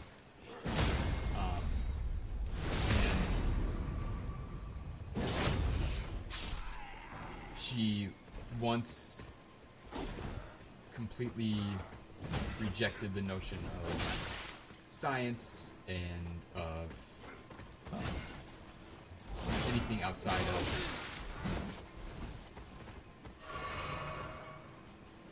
faith, right? But because of this issue, she ended up having to seek out faith, or to seek out science, which is the story that we see with Renala. Science could not save both of her babies, so she yet again kind of rejected it and left it aside. And by the end, she is realizing that no matter what she does, she's going to have to sacrifice something so that way the other thing the other twin can live. Now, in a psychological, metaphorical standpoint, it's the same story, except the twins would be the persona and the shadow, where you sacrifice the shadow so that way the persona can live, and live kind of in this godlike state, right? Where the thing that you felt like was once holding you back and not letting you live your true potential of godhood, you sacrifice.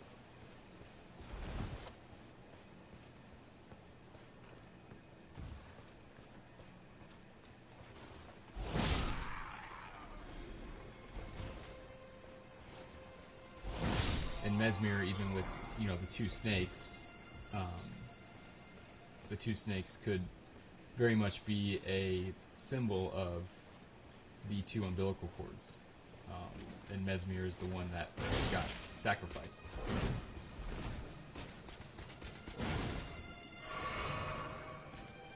And there are tools used to do this kind of procedure. Where I believe that those tools are what the twin bird or the death birds hold, right? The sacrificial axe, the death poker.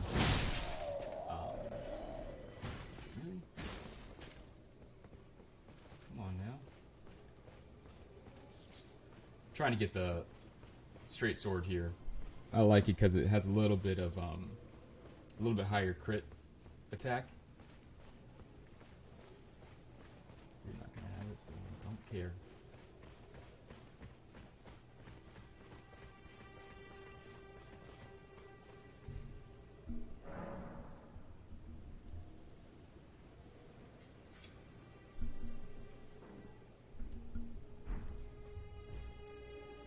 Now, another way to take the story is that this is the story of America and the Glow-Eyed Queen.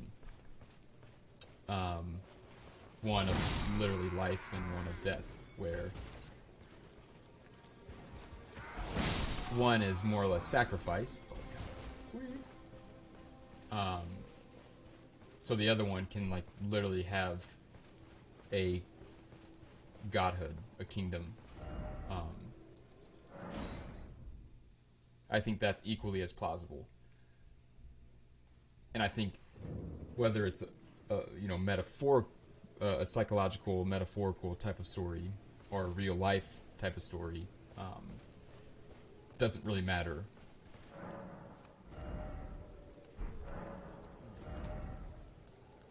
Oh my god, I already had one? Guys, why didn't you tell me that?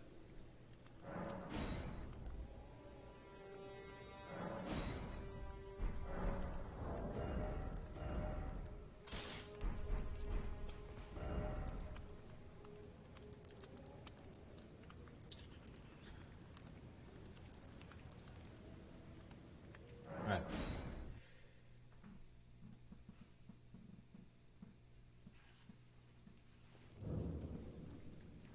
And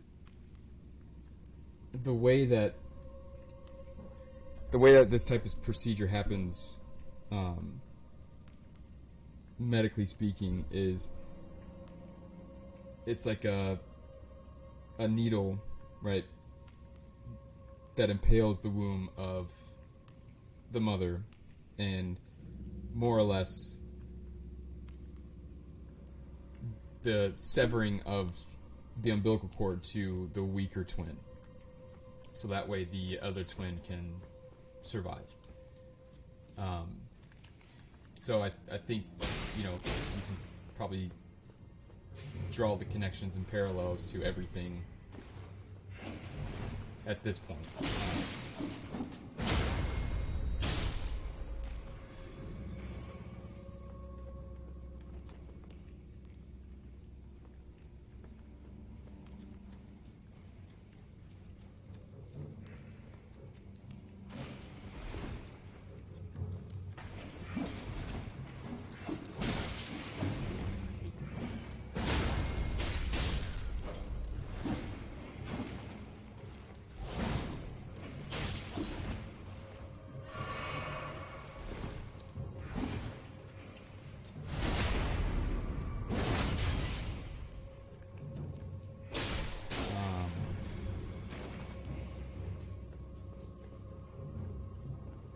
No, I won't use spirit ashes.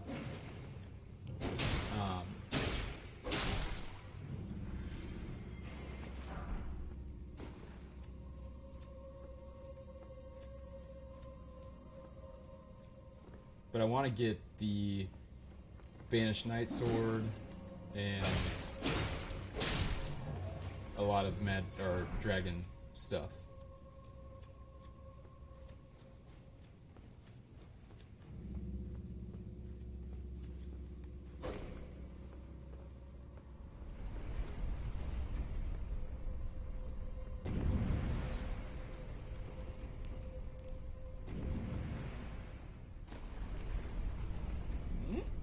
Oh, not good. Not good at all. Oh.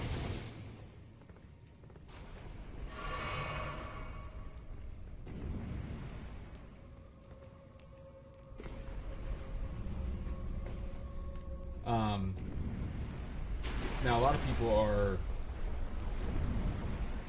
making the connection between Mesmer and this catacombs, but I feel like an equal amount of people are saying that it's just because of, what we just encountered up there. Which could definitely be true. I feel like, again, the bigger narrative being told is there's a lot more to it, especially with picking up Please Help, Prattling Prate. But I would think that if it was just about that one kind of attack, or that one kind of trap, it would be the Impaling Catacombs, and not the Impalers Catacombs. That's kind of a, technicality, but again, just humble man's 2 cents, that's all.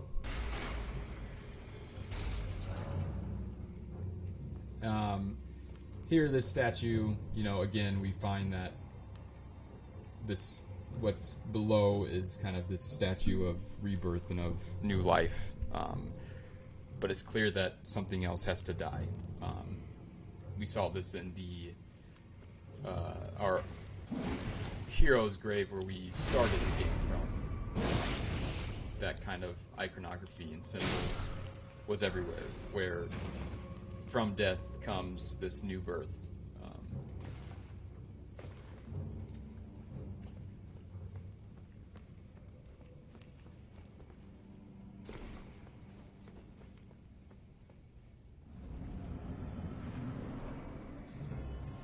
Oh, this is a terrible one. I hate this.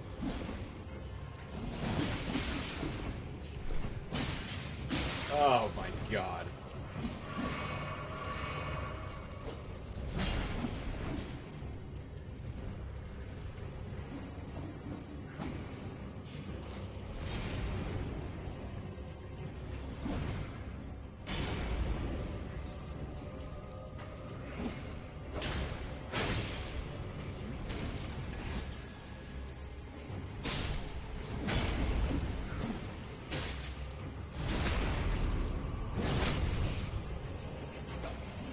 Oh no. Oh, I'm dead.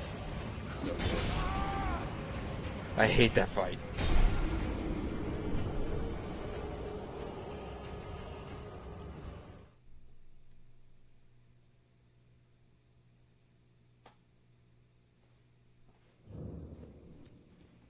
See, even it's a possessive S. Like, this belongs to the Impaler.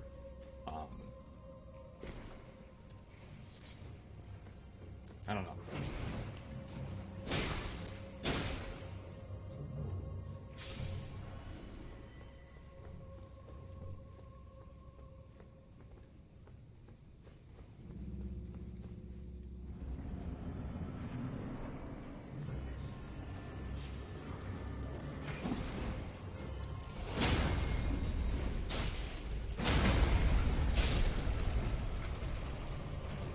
Okay.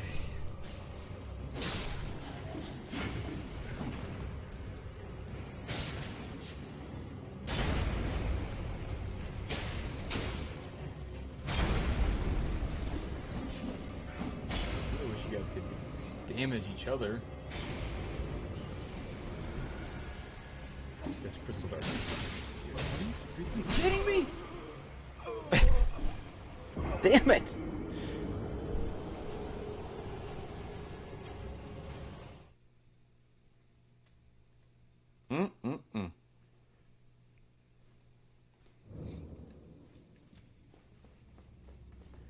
Okay, let's...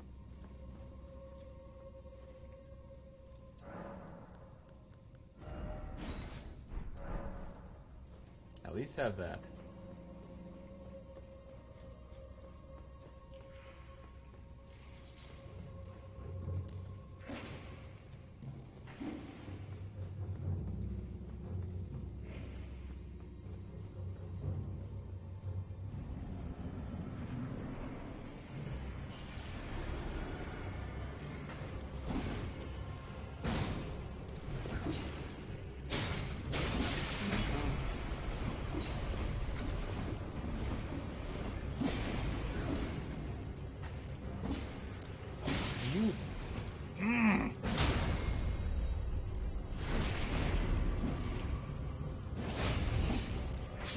It's like perfect little like killing machines.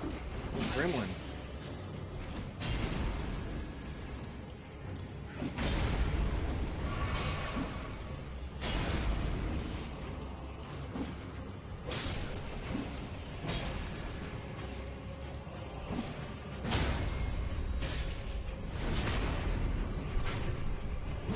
Yeah, I know crystal darts. I know. I don't have any, I don't think.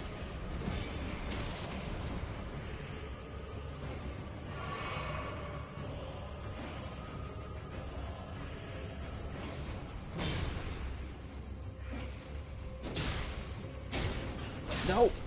No!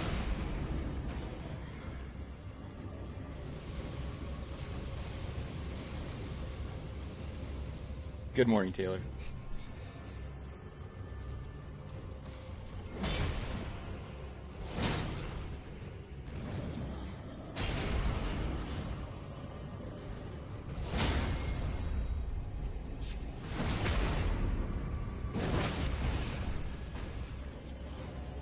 Third time is the charm. This boss fight reminds me of the Capra Demon in Dark Souls, where like once you get rid of the dogs in that fight, it's actually a pretty easy fight. But the space that it's in and kind of the chaotic nature of everything, it makes it so hard, especially early game.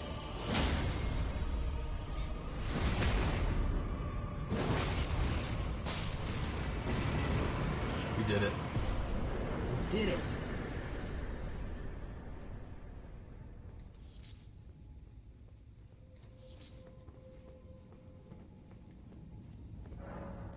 Okay, this is going. I'm gonna go get some more coffee. Be right back, yo.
Sorry about that, guys. I am not very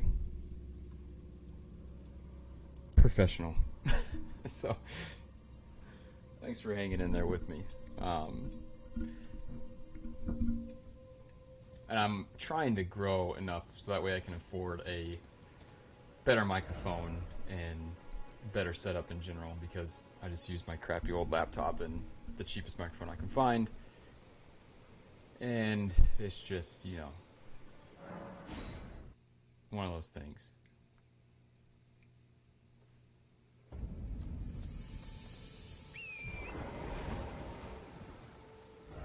Which way should we go? We'll do the alien village.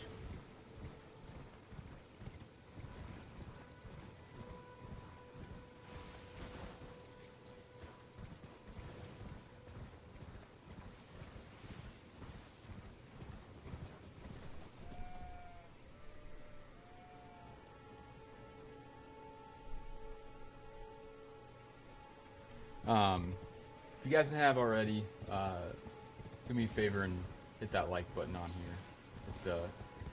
It helps a lot. If you're interested, join the Discord. A lot of good conversations happening on there.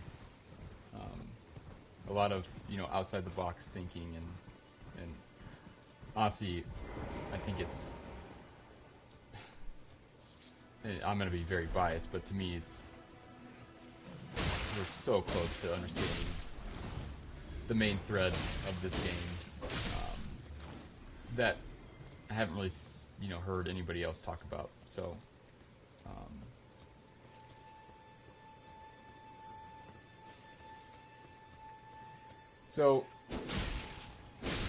I find, you know, this kind of divergence to be very telling. It's almost like, you know, we're getting different options to America's end here, right? So, Castle Morton, you can see that it was originally completely walled off. And if you chose not to go through, you ended up in this village where chaos and madness and is taking over. To me, again, the way that I see that story being told to us through the map and through the environment is that, again, if you don't go through that wall, if you don't go into the shadow, if you don't go into the trauma, a result could be literal, like, psychosis or maddening or frenzy.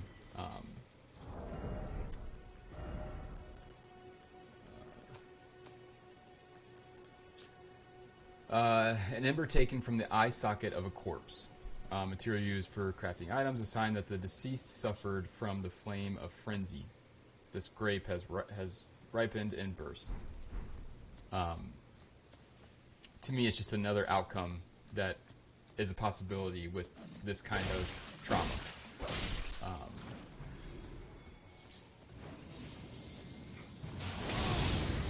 And of course, it is shown in the eyes of the people that have it.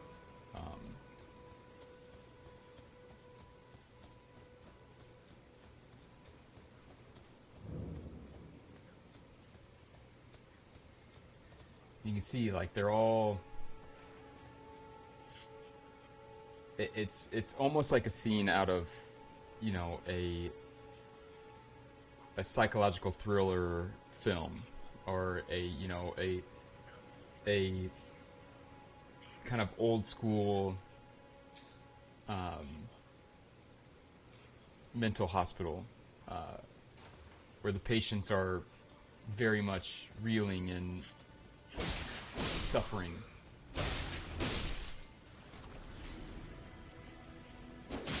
And we see this same fate happen to Oscar after the death of his child.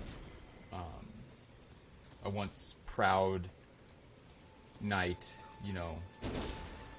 all about his character and loyalty and honor, is driven mad, and in response to a trauma. Same thing happens with Vike. In response to a loss of his, he turns to frenzy, to madness. Bernal, in response to his trauma, turns towards blasphemy. So you can kind of see that the demigods in the different endings are just different outcomes to a traumatic experience.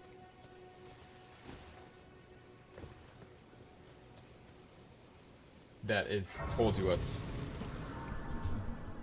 various ways in the game.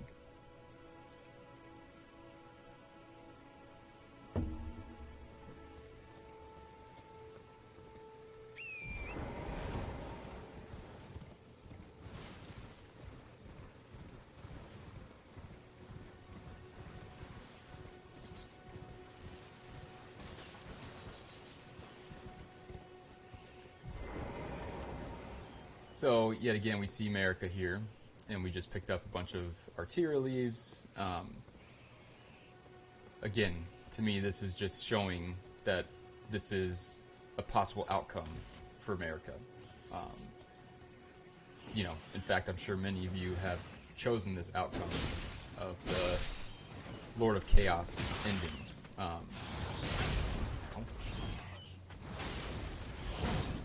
Where all that remains is the unconscious, the shadow, the watery kind of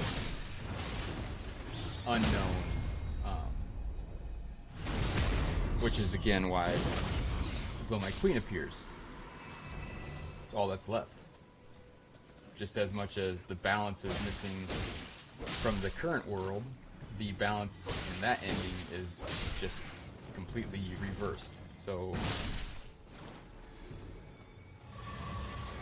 it's equally as bad. It's just on a different side of the scale, you could say.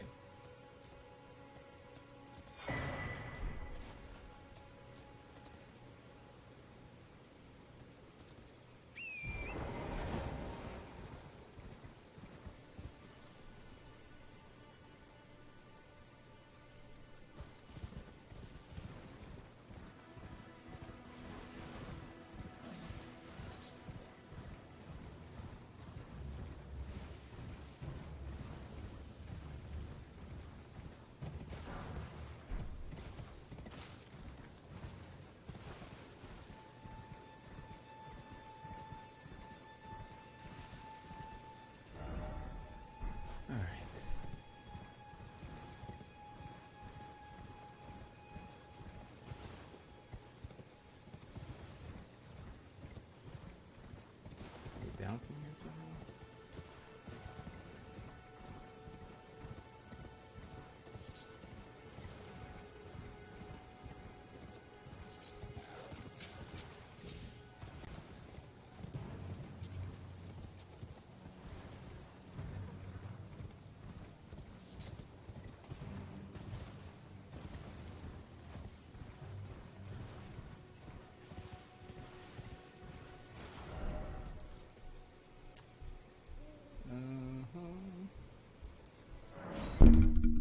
Good God. I do that so much.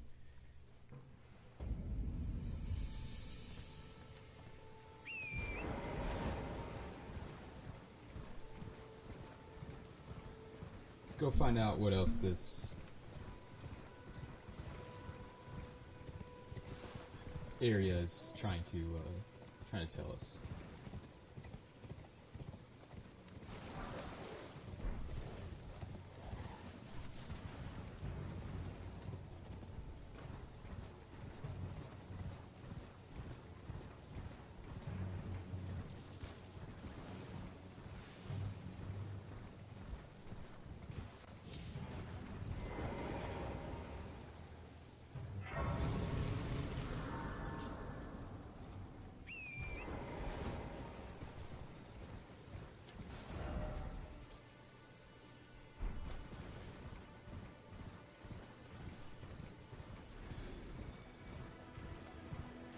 guys are quiet today. You guys all at work or something? Can't talk.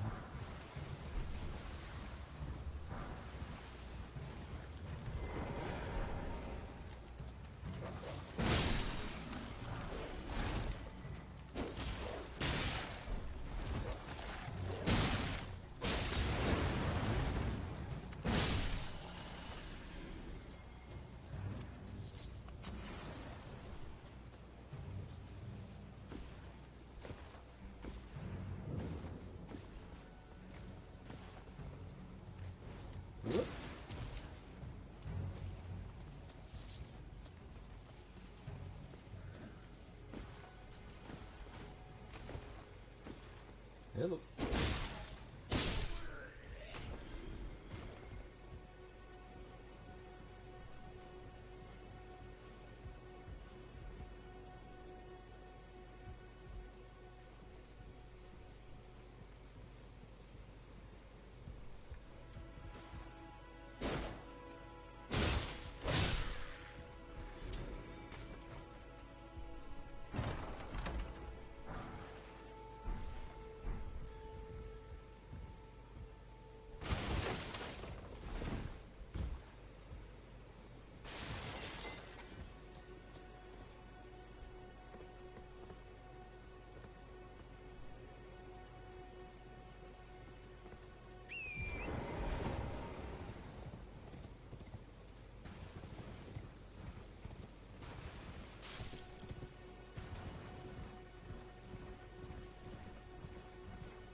Oh, nice.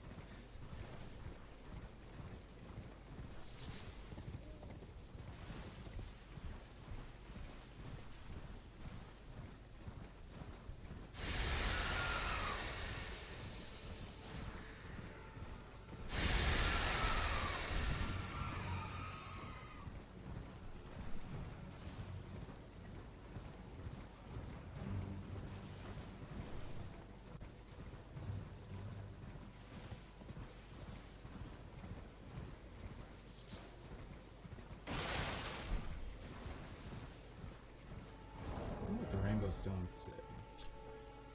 Ruin fragment that has undergone some simple processing. Stones such as these shine with the colors of the rainbow, making them useful markers when placed on the ground. Can also be dropped to gauge the distance of a fall. Once used to entertain children of the fringes of the lands between.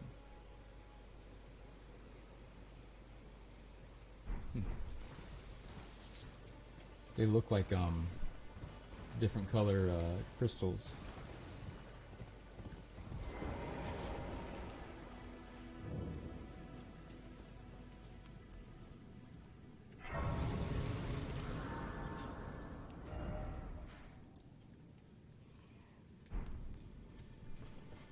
Let's sit down.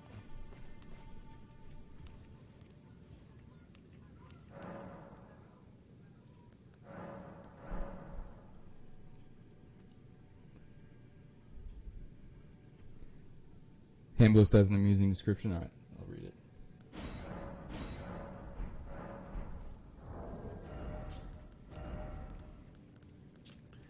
An unconventional ballistic device modeled on a weapon used to besiege castles, only capable of firing great bolts, perfect for reckless acts such as storming a castle or facing an entire army alone.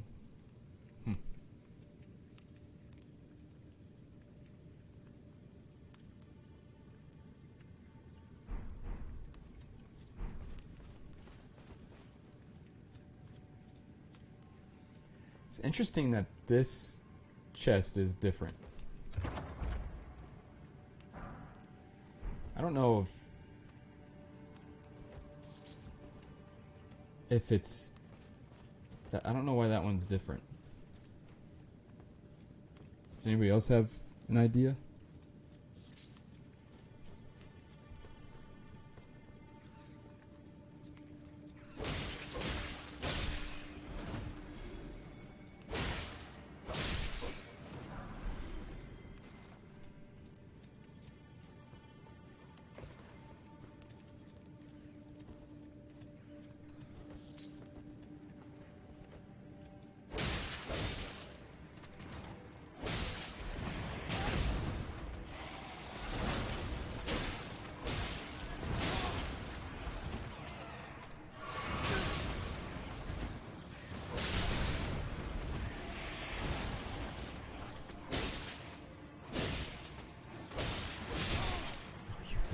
Oh my god.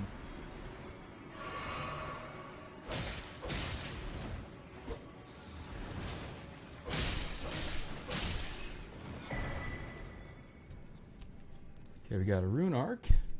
Let's check that out. A shard of the shattered Elden Ring. Grants the blessing of an equipped great rune upon use. The lower arc of the Elden Ring is held to be the basin in which its blessings pool. Perhaps the shard originates from that very arc.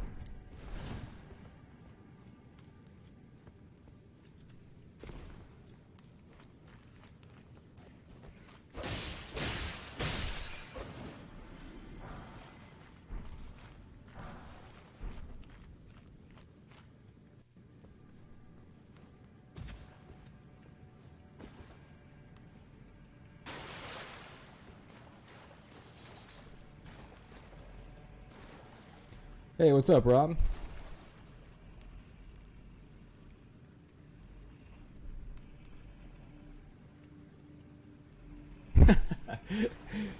That's a smart conclusion to reach there, Taylor. Oh my god. What is your guys' like? What do you think the worst enemy is in the game? Come on, Jake. Leave me alone, dude.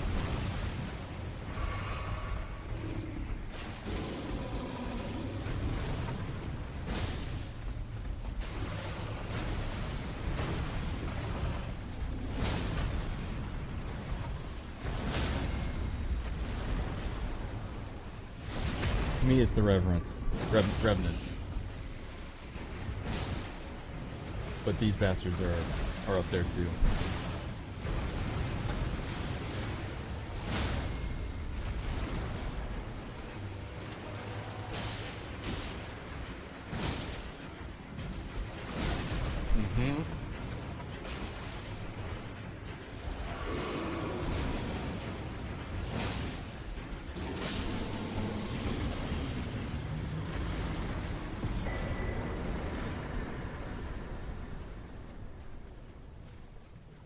Get another dragon talisman and a Trina's lily, which is fitting because that thing was sleeping. Oh, you think abductor virgins, huh? Can the D's twin brothers having two bodies and one soul be a parallel to Melania and Mikola? Melania's in a slumber when we find her till we pan over from Mikola's shaped tree. Yeah.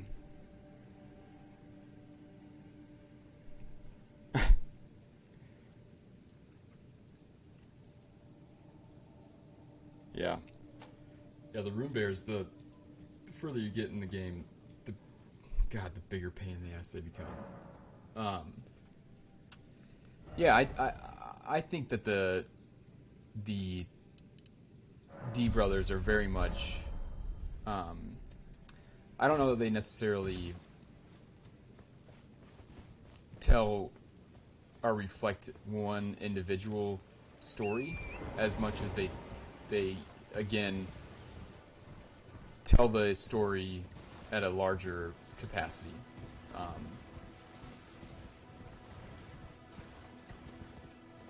You know, the game is all about duality and opposition and unity and wholeness and stuff like that. So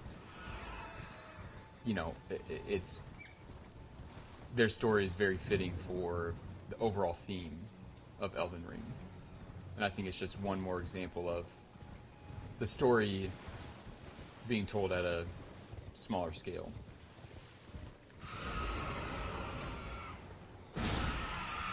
But it's also, I mean, I don't want to just say no, like, because it's very possible that,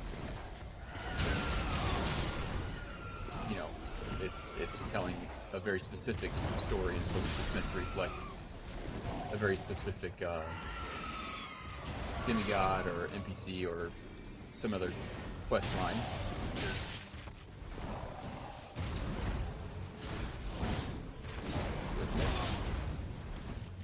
Miss.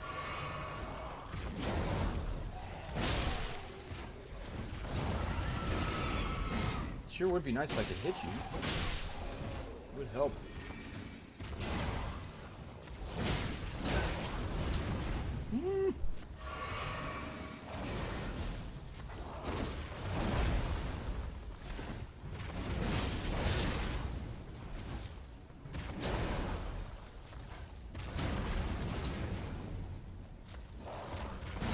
Do something else.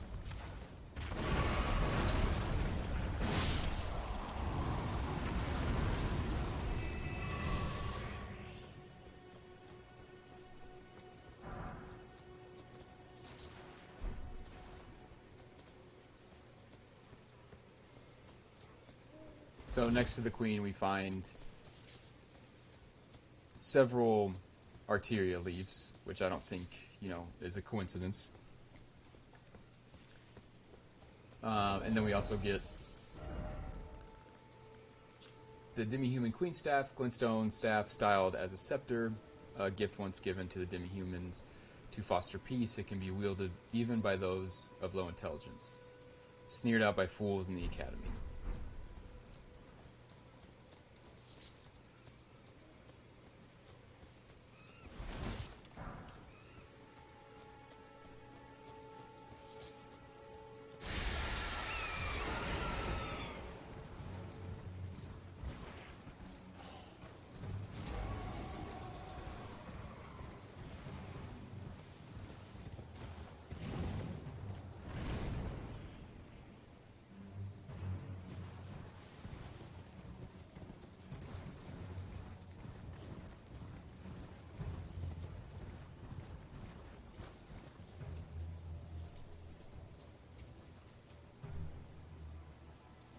Yeah.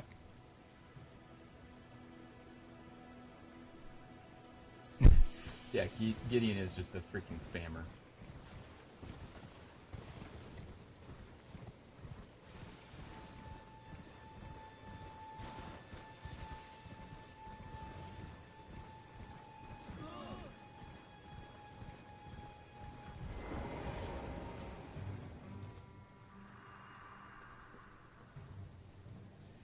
The mausoleum prowls, cradling the soulless demigod. O America, Queen Eternal, he is your unwanted child. Ow. Come on now, guys.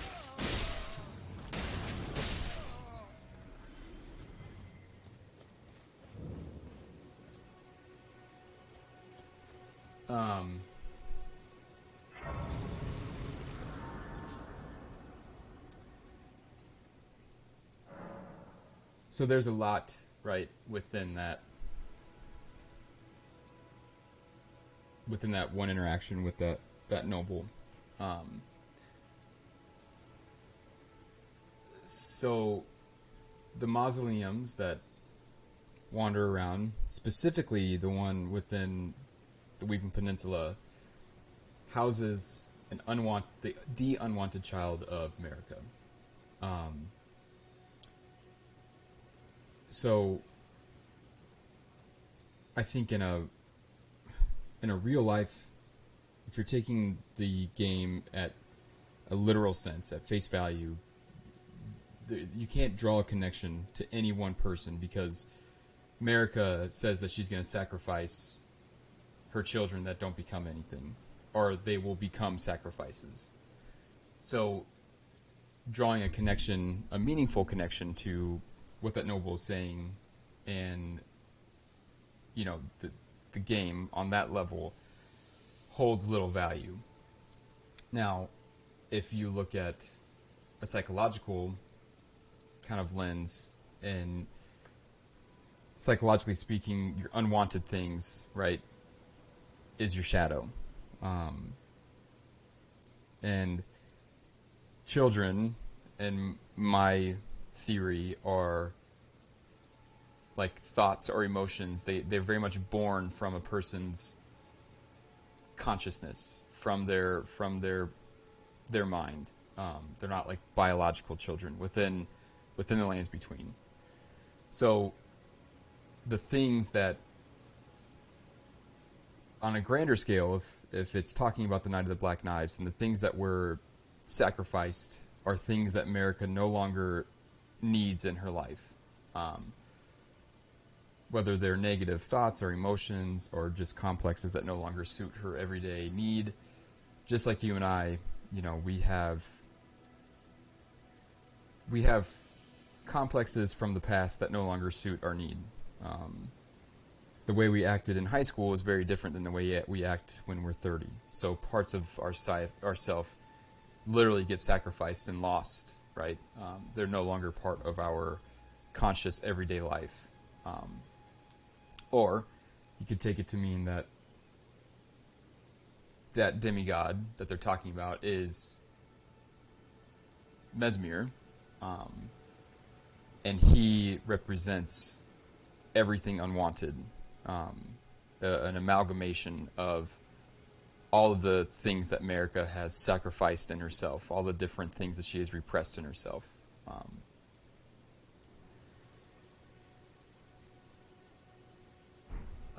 Before I talk to Melina, so here we find the Church of Pilgrimage. So, and this is also, I think, first time that we see the statue of Radigan. And behind him is like that stitching, mending pattern. So pilgrimage is a voyage usually associated with some sort of, religion or faith-based type of voyage, or spiritual type of voyage. And I kind of wonder if this was the time in life where America finally made the decision to voyage into the Shadowlands, to take that pilgrimage, and to mend the Erd Tree and Shadow Tree, which is kind of, the golden sewing needle in Radigan.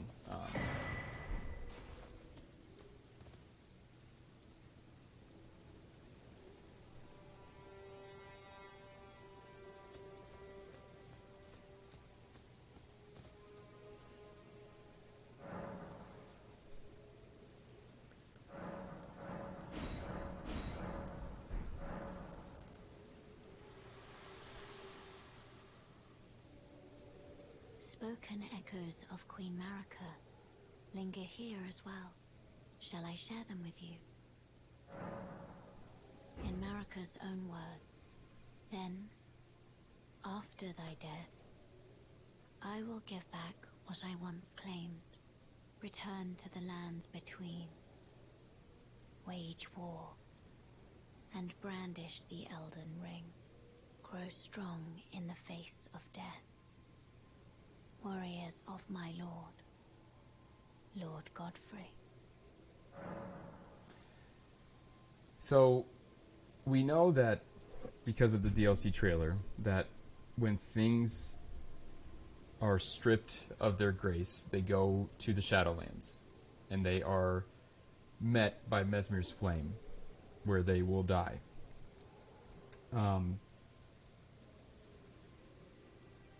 To me, that is what America is doing with these warriors, specifically the kind of tarnished golden lineage warriors of Godfrey.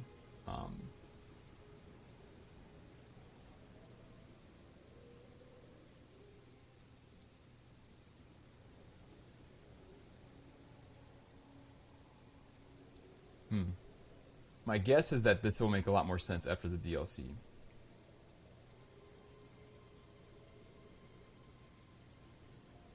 And I wonder if she'll have echoes in the Shadowlands.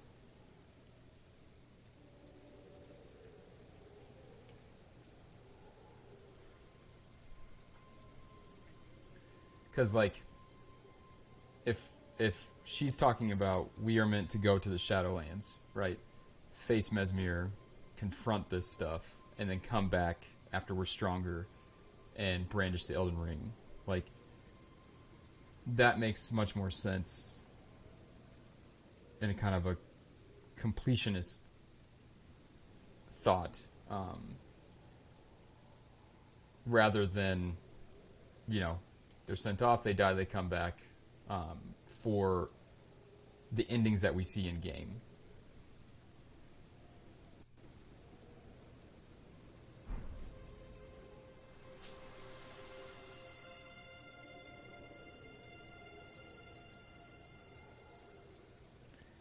There's a shield in the basement of these ruins.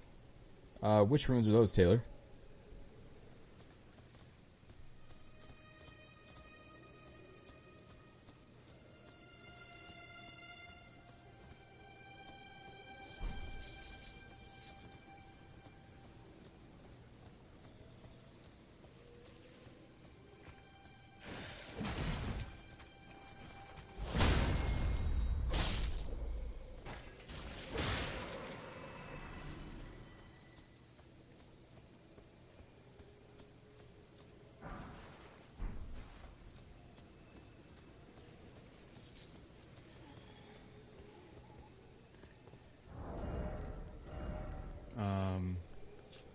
Gilded iron shield, small metal round shield, heavier than the wooden shield, but boasts higher damage. Though the gold leaf is peeling and the effect is slight, it still boosts holy damage negation. I kind of wonder if this is meant to reflect kind of America in a sense, where at this stage of her life, like the golden leaf is like peeling off of her, and the kind of facade and persona is starting to lessen.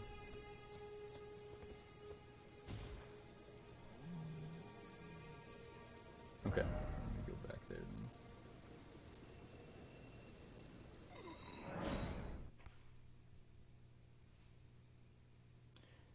Jump over a wall with torrent. Okay.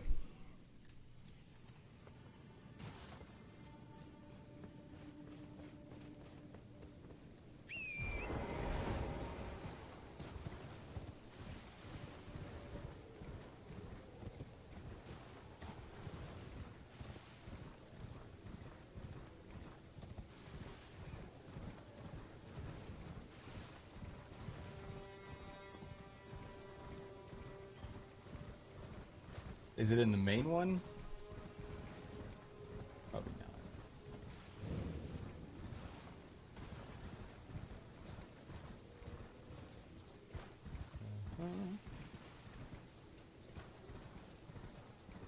Oh.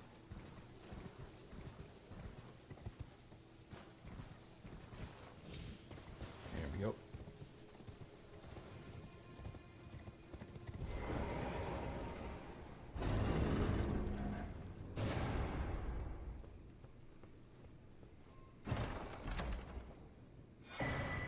Shield of the Guilty. Shield made to venerate a maiden whose eyes were crushed by briars of sin before being reborn in these lands. Interesting. Venerating the repose of the soul, the shield boosts focus. The briars can be used to attack foes.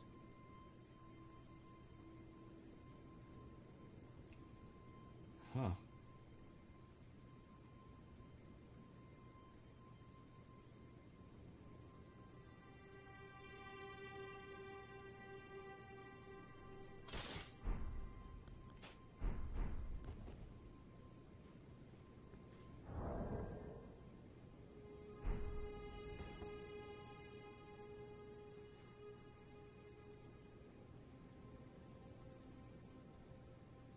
Interesting.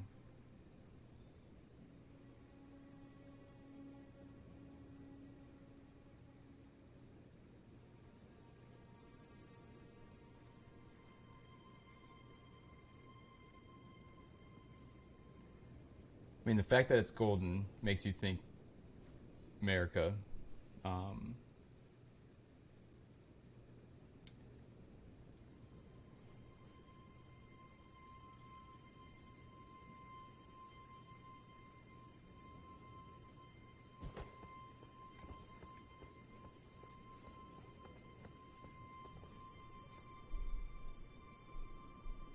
Thanks, Taylor. I got it.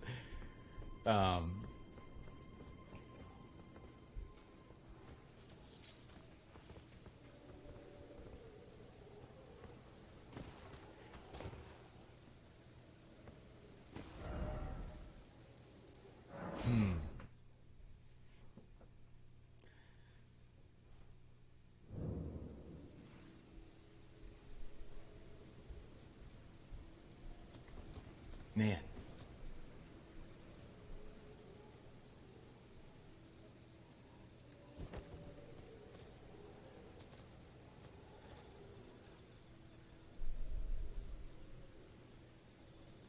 Yeah, it's very interesting. I mean, taking the entire theme of the game, right? The reborn aspect would certainly indicate America. Um,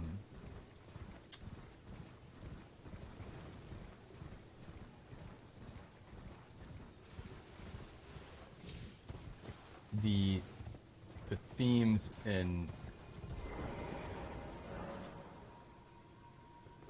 kind of overt overtones of Christianity, um, and the crucifixion, the spear, and then I've always gotten the vibe from these guilty and the Briars, the crown of thorns and the kind of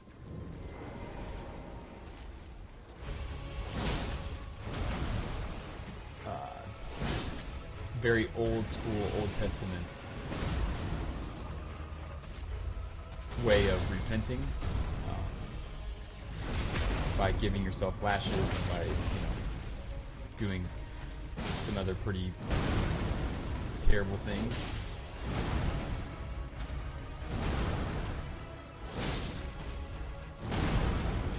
So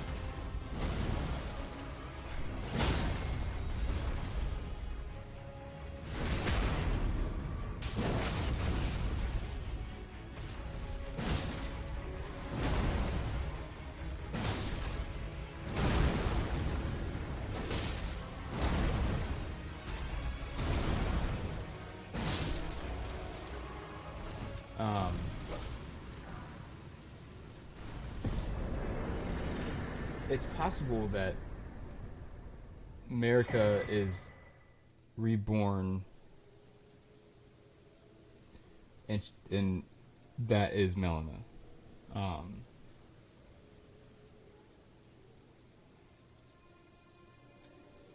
Where she is still, she's kind of lost her memories. She's not really sure what she's supposed to do. She just knows she knows to get back to the Earth Tree, and she very much is trying to keep us from giving up, basically, and to try and heal the world.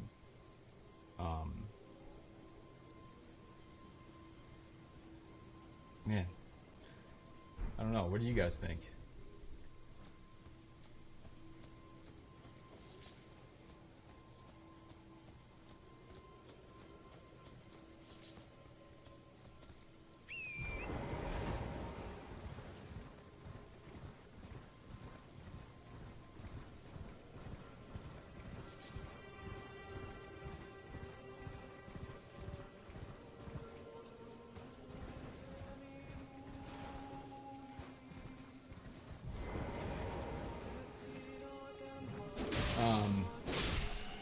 Here we encounter our first singing harpy, who is singing the Song of Lament, which is about basically not being able to give birth anymore.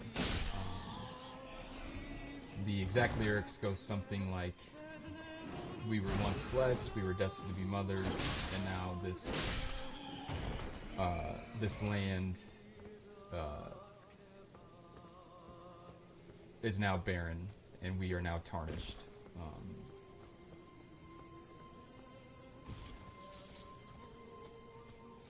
Basically, a lamenting of the fact that they can't give birth.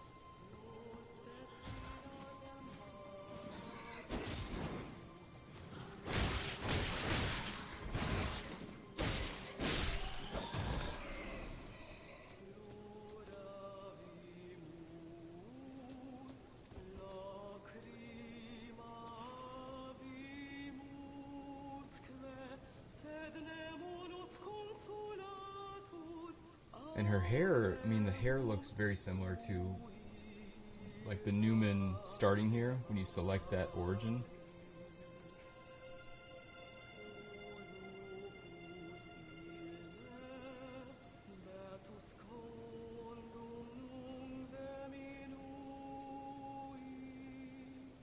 Hmm.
Irina's blind and then reborn as Hyetta, but directly the briars in the eyes is about Bloodstar and its guilty worshippers. There's a church of repose in the mountaintops.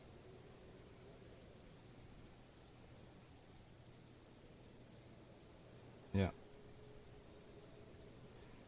Video translating the Harpy Song of Lament and about a lost child.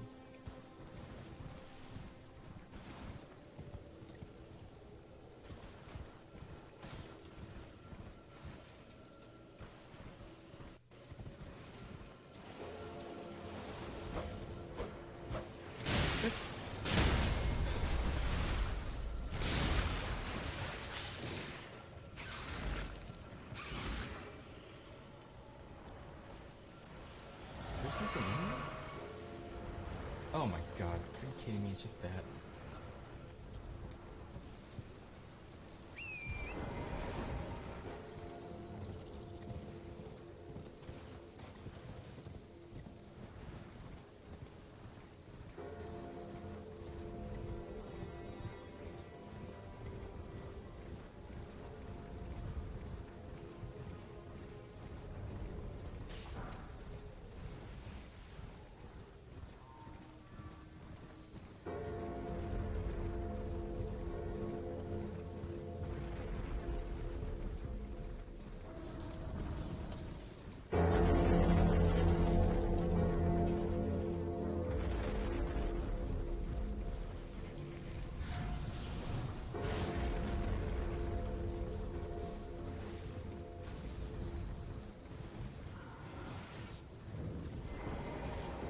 Okay.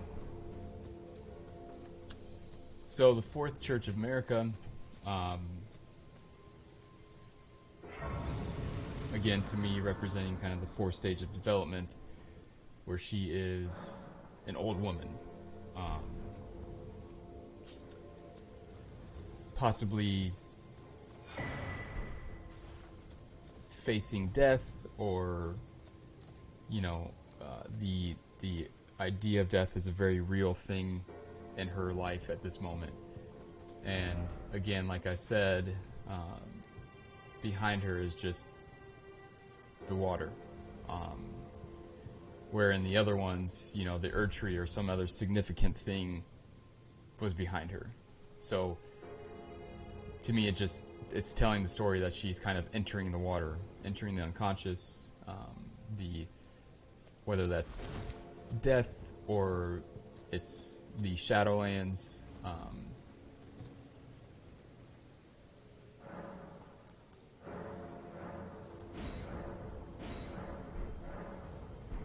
And you can hear the church bells of the mausoleum.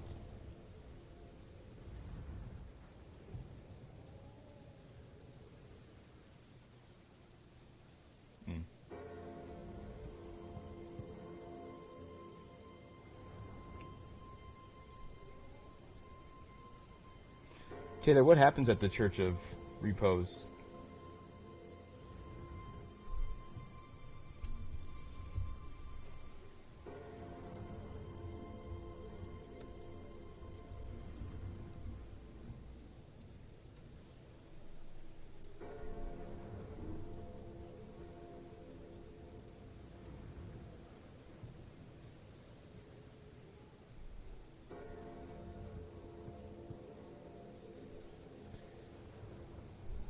Butterfinger Okina.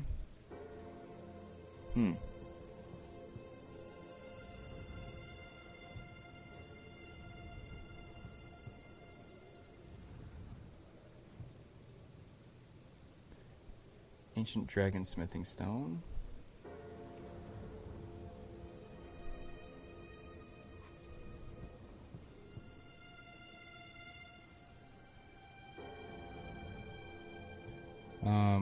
What if we meet Marika in the Shadow Realm and she's old?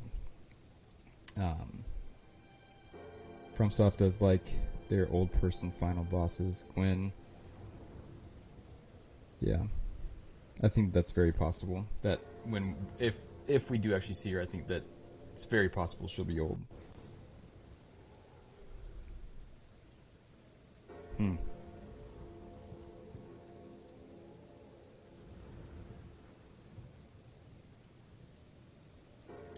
Yeah, that's possible, Aaron.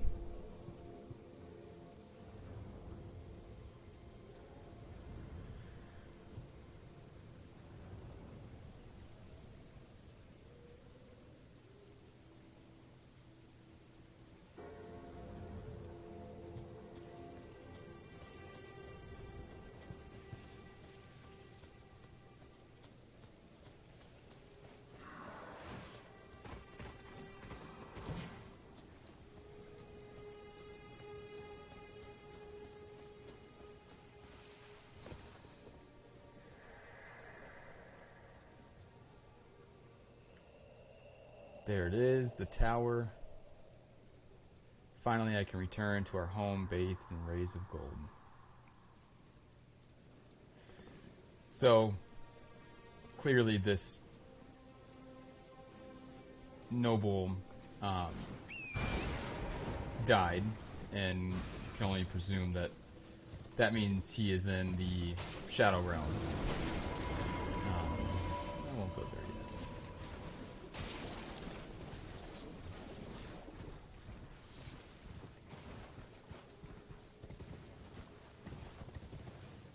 And he's desperate to get back to Lindell. We'll go there in a second, but the Tower of Return takes you back to Lindell. The realm of the ego, of the persona.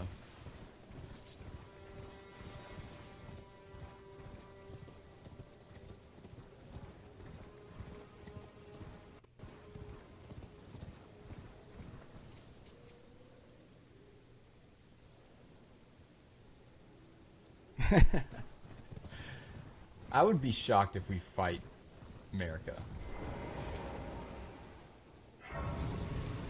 I wouldn't be surprised if we interact with America.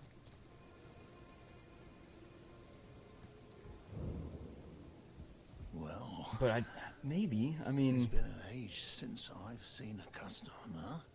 How can I help here at the end of the earth? I mean, it could be very symbolic of like her real life death, or could be a metaphor for the final bit of her old ways dying, so that way rebirth can take place.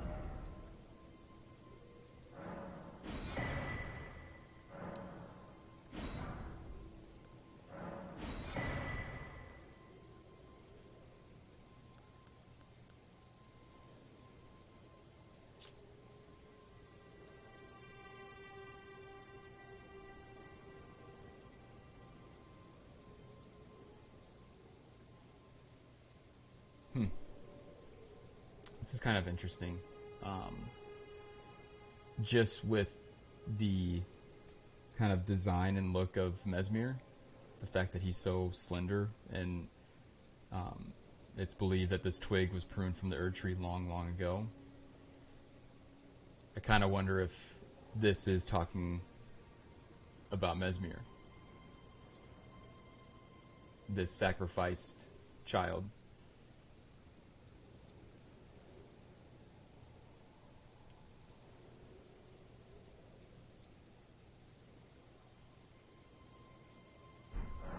Have a safe journey.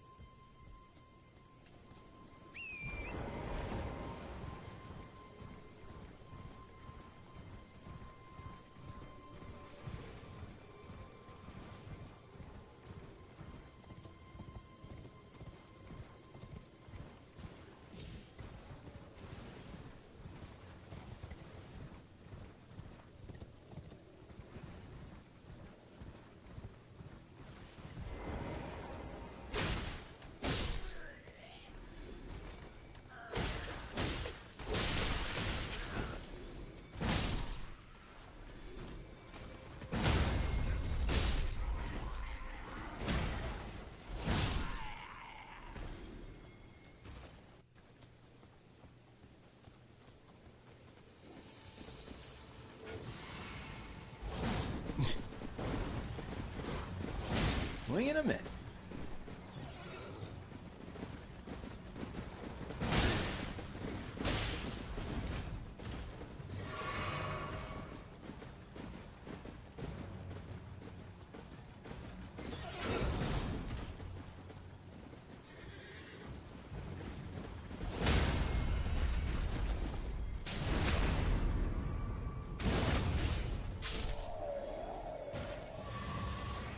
So, we've kind of talked about how the Weeping Peninsula, Castle Morn was originally walled off, right?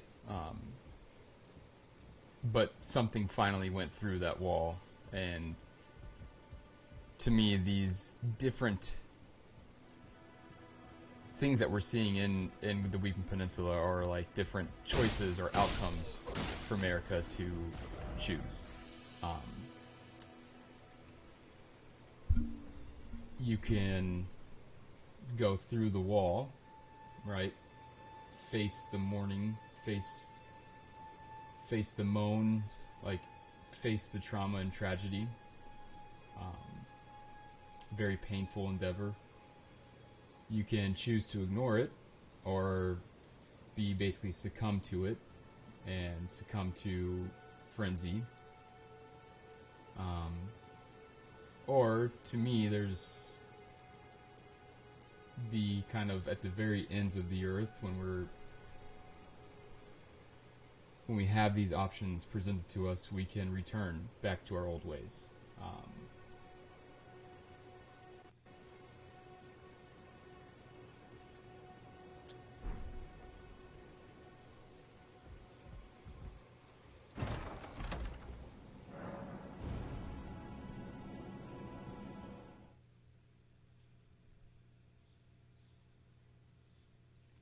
There's just a lot of incoherent blood, sin, briar stuff sprinkled around. This guy sells arteria leaves and bloody fingers.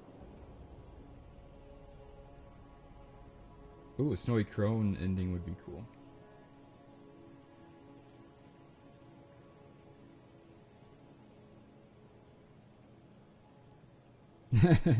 Seems both useless and out of place, but let's dream.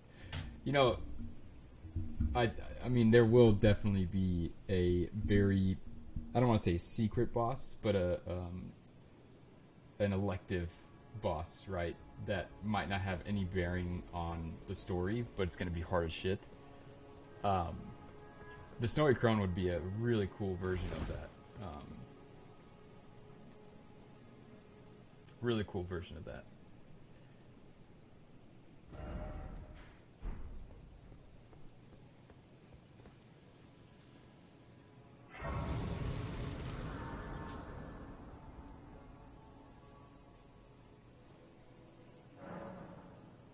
So, if we choose to take the Tower of Return, we come back to Lindell. Now, this is as if I'm America, right?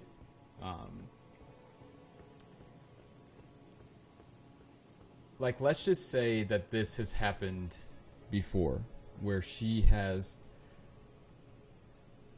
psychologically ventured to the Weeping Peninsula, and is confronted yet again with either facing the trauma or choosing a different path. And she chooses to return back home. And she is here. Now, in the very first, or I guess yesterday, the first episode, we talked about how these statues, to me, seem to resemble the Rune of Death,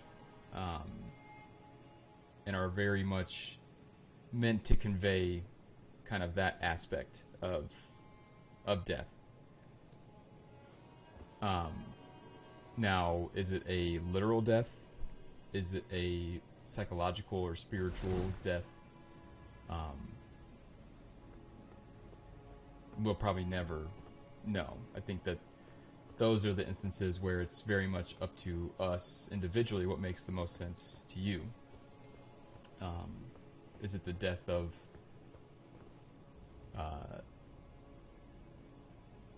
an old order?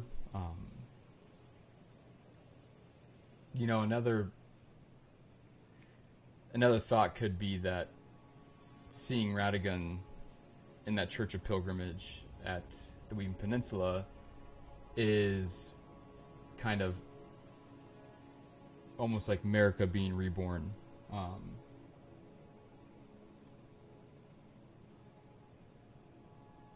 And he is just that version, right? Like, he is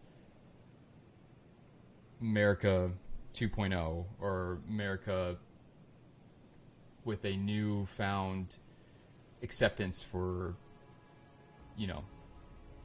the past, intelligence, science, that kind of stuff. And then we're met with, above is, again, the death statues, as I refer to them. And then below is what I can only imagine is the reading of some sort of Bible-like scripture. Or it's possible that it's the reading of some sort of science textbook. Or it's conveying the death of, this blind faith that could be illustrated in the statue holding the book.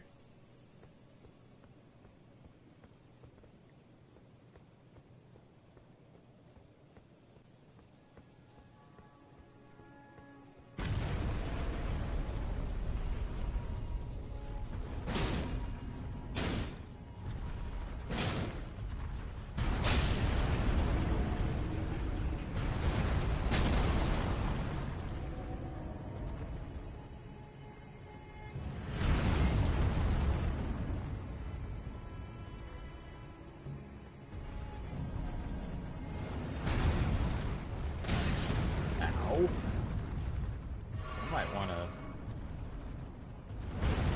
adjust my health.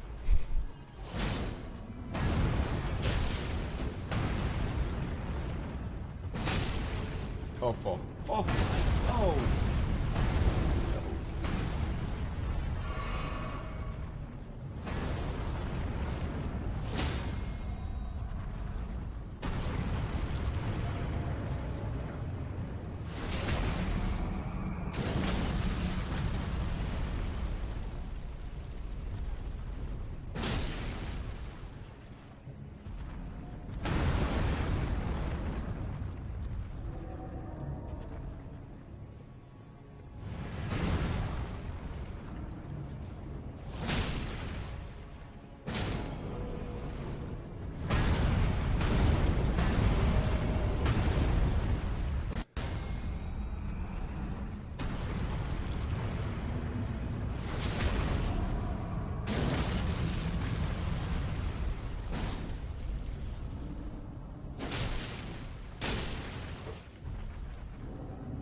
safest bet is that we're going to get a Saint Trina, Little Realm, and her as a boss.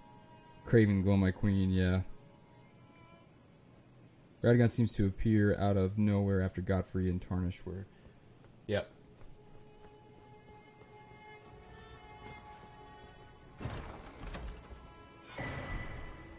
Blessed Dew Talisman. Talisman depicting a drop of Erdtree sap, a blessed boon, gradually restores HP. It was once thought that the blessed sap of the Erdtree would drip from its boughs forever. So, let's just put that into the context of a woman in her womb. And the sap being kind of this life-giving essence in liquid that is a mother's womb. And if that is dried up, then either something went wrong with the mom, or it's just old age. And then it says, but the age of plenty swiftly came to a close, and with time the Erdtree became more of an object of faith. So there is a ton of symbolism that would indicate that America thinks that her womb is a place of death rather than a place of life, which it once was. And the question is that because of just old age, like what we see when you select Newman as a race, or is it because of something that went wrong during a pregnancy?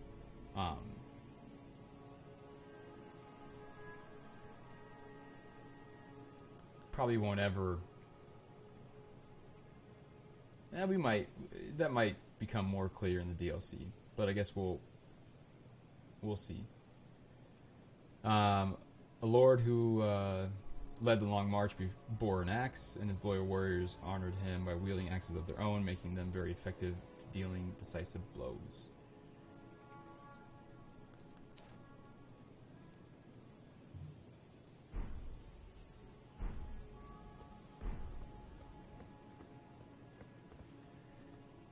Now, we were talking about the different options that America has, let's say within the Weeping Peninsula, of how to move forward, of how she's gonna choose to handle the trauma of her past. And one was to return here, right? To return to this divine bridge that leads nowhere. Perhaps in the Shadow Realm it will lead somewhere, but what we do see is a very unrendered version of the minor Erdtree Church, where the Golden Order seal is found, and where the echoes of blind faith is no longer enough. We need to find some other way, and the aspect of intelligence is brought into the order. So I wonder if her first kind of go around with trying to resolve this trauma or to figure out what's going on is shown here. She returned to Lindell. She established this church, and in this church she decided to seek out science and intelligence. And thus the arc of Renala and Radagon are born. And the story of what happens after that is shown in their story. And yet again, based off of Renala's outcome and Radagon's outcome, it didn't work. And the fourth time, right, this final stage, she finally accepts and enters Castle Morn, breaks through that wall and faces her trauma. Just kind of my own thoughts on that. Curious to know what you guys think about it. but I definitely think there's a story being told here as far as reaching the ends of the earth, choosing to return home, and then starting a new order. And basically, I think you can draw a connection between Godfrey leaving, right, and Radagon entering. It's faith in the Erd Tree no longer suits the needs of America, and a new thing is born out of that.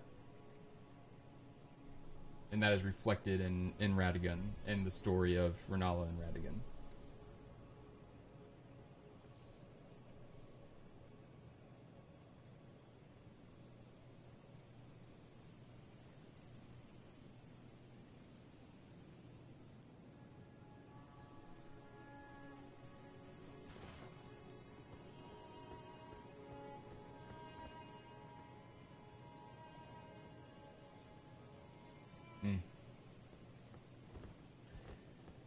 Man, this game.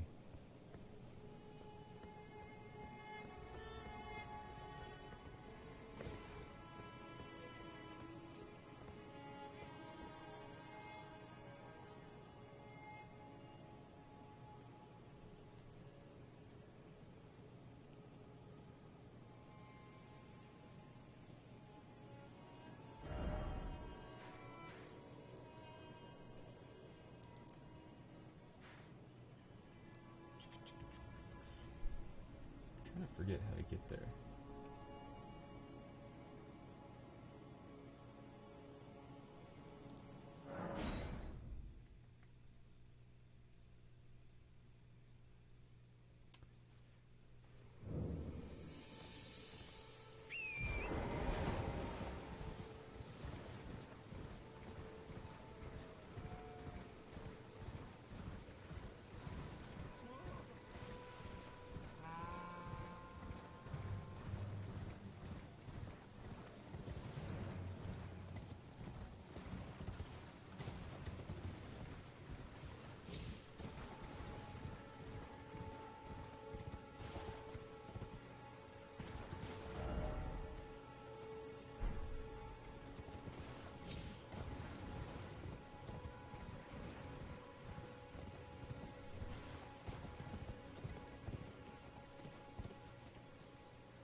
Do I have to do that?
Come on now.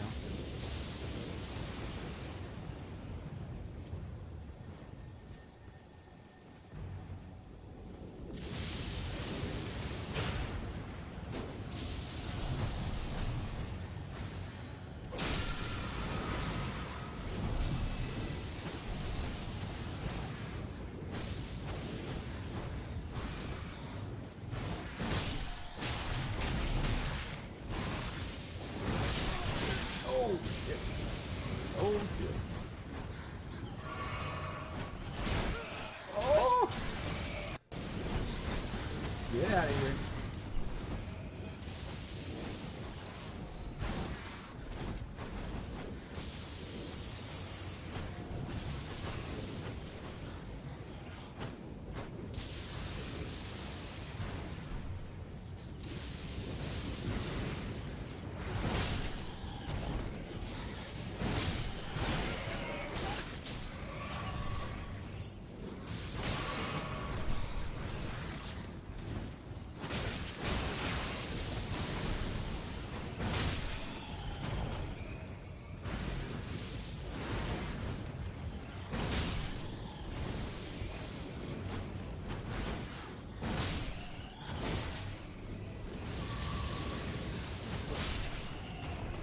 did it.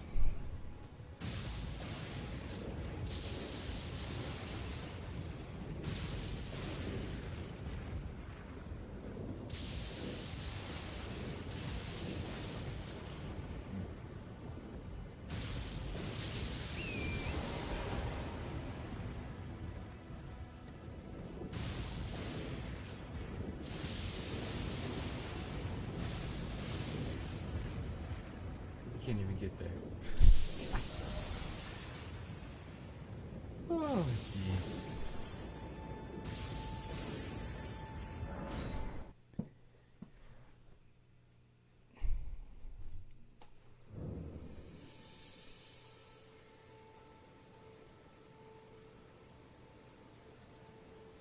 Oh. I didn't know there was bewitching branches hiding.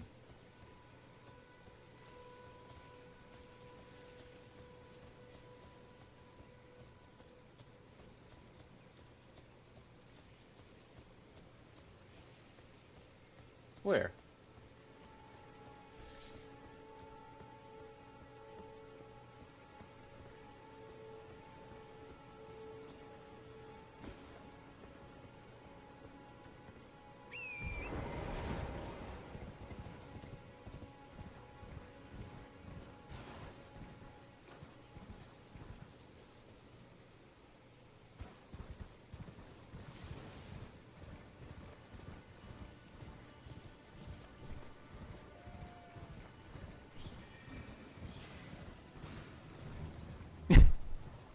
Sorry, Aaron. I was not paying attention. I can never remember how to get there. That's my bad.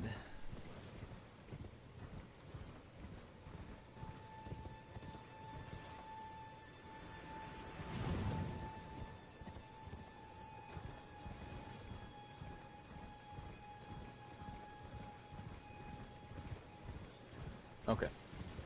I'm gonna go sit in this bonfire. Sorry, site of grace. Go get that, and then I'm gonna wrap it up for today.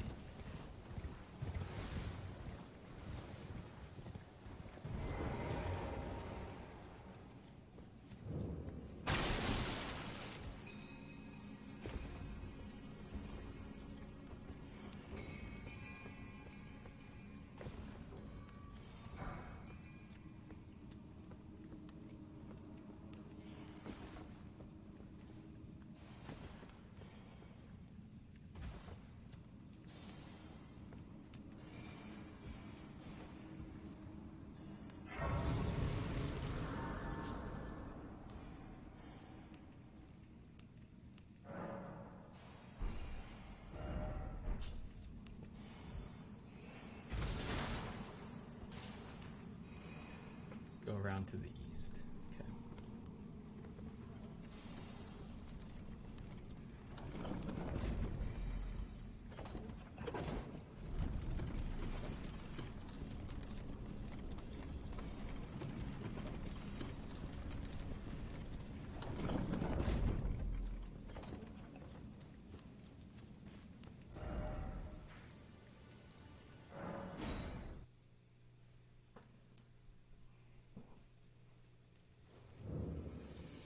to the east.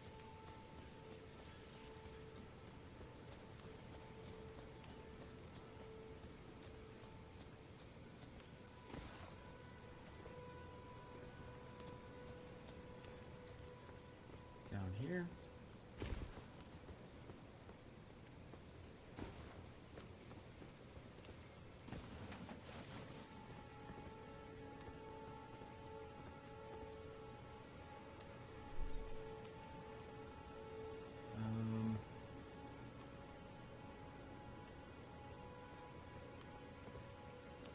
Down there.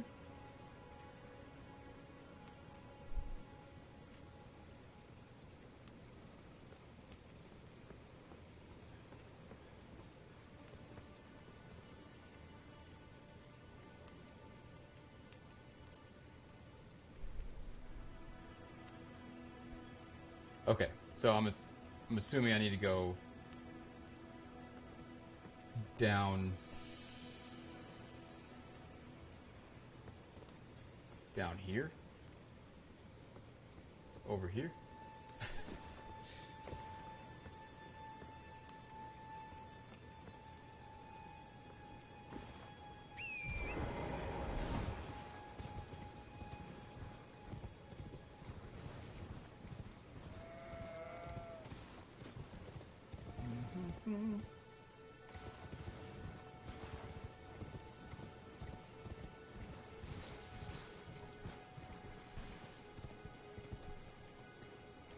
I assume it's down here.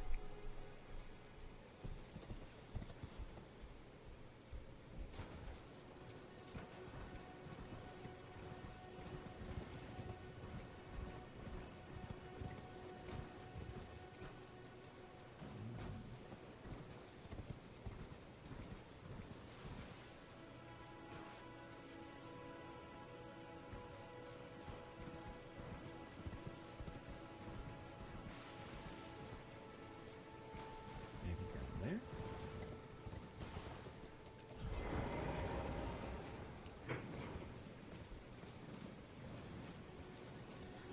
More bats.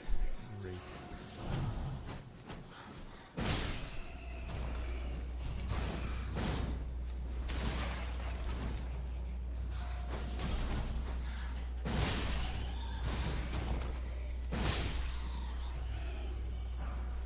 Mmm.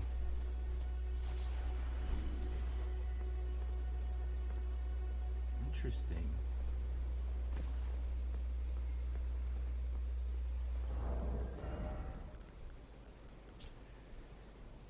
Tree branch blessed with an incantation of unalloyed gold. Pierce a foe using FP to turn them into a temporary ally. The Empyrean Mikola is loved by many people. Indeed, he has learned very well how to compel such affection. Oh.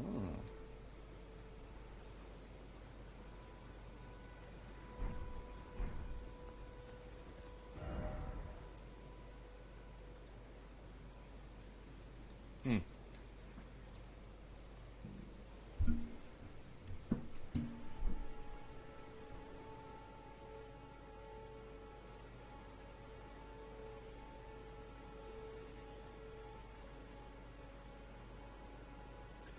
Like, you can almost say that this is the birth of Mikola, right? He is a product of Radagon and America.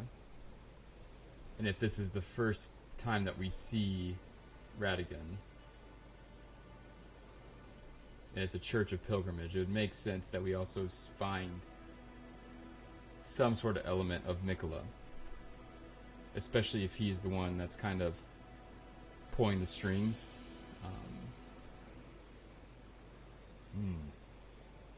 Interesting. Lots of good stuff in this one.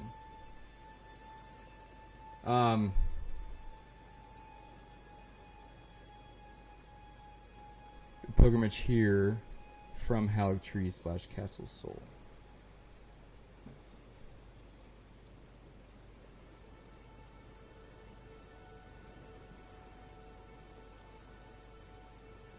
Yeah.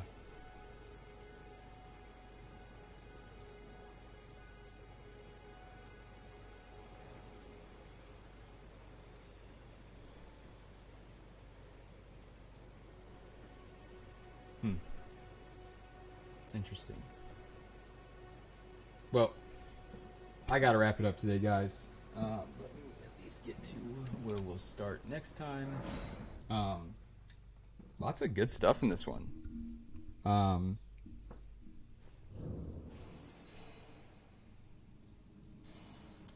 I like the idea of Mikola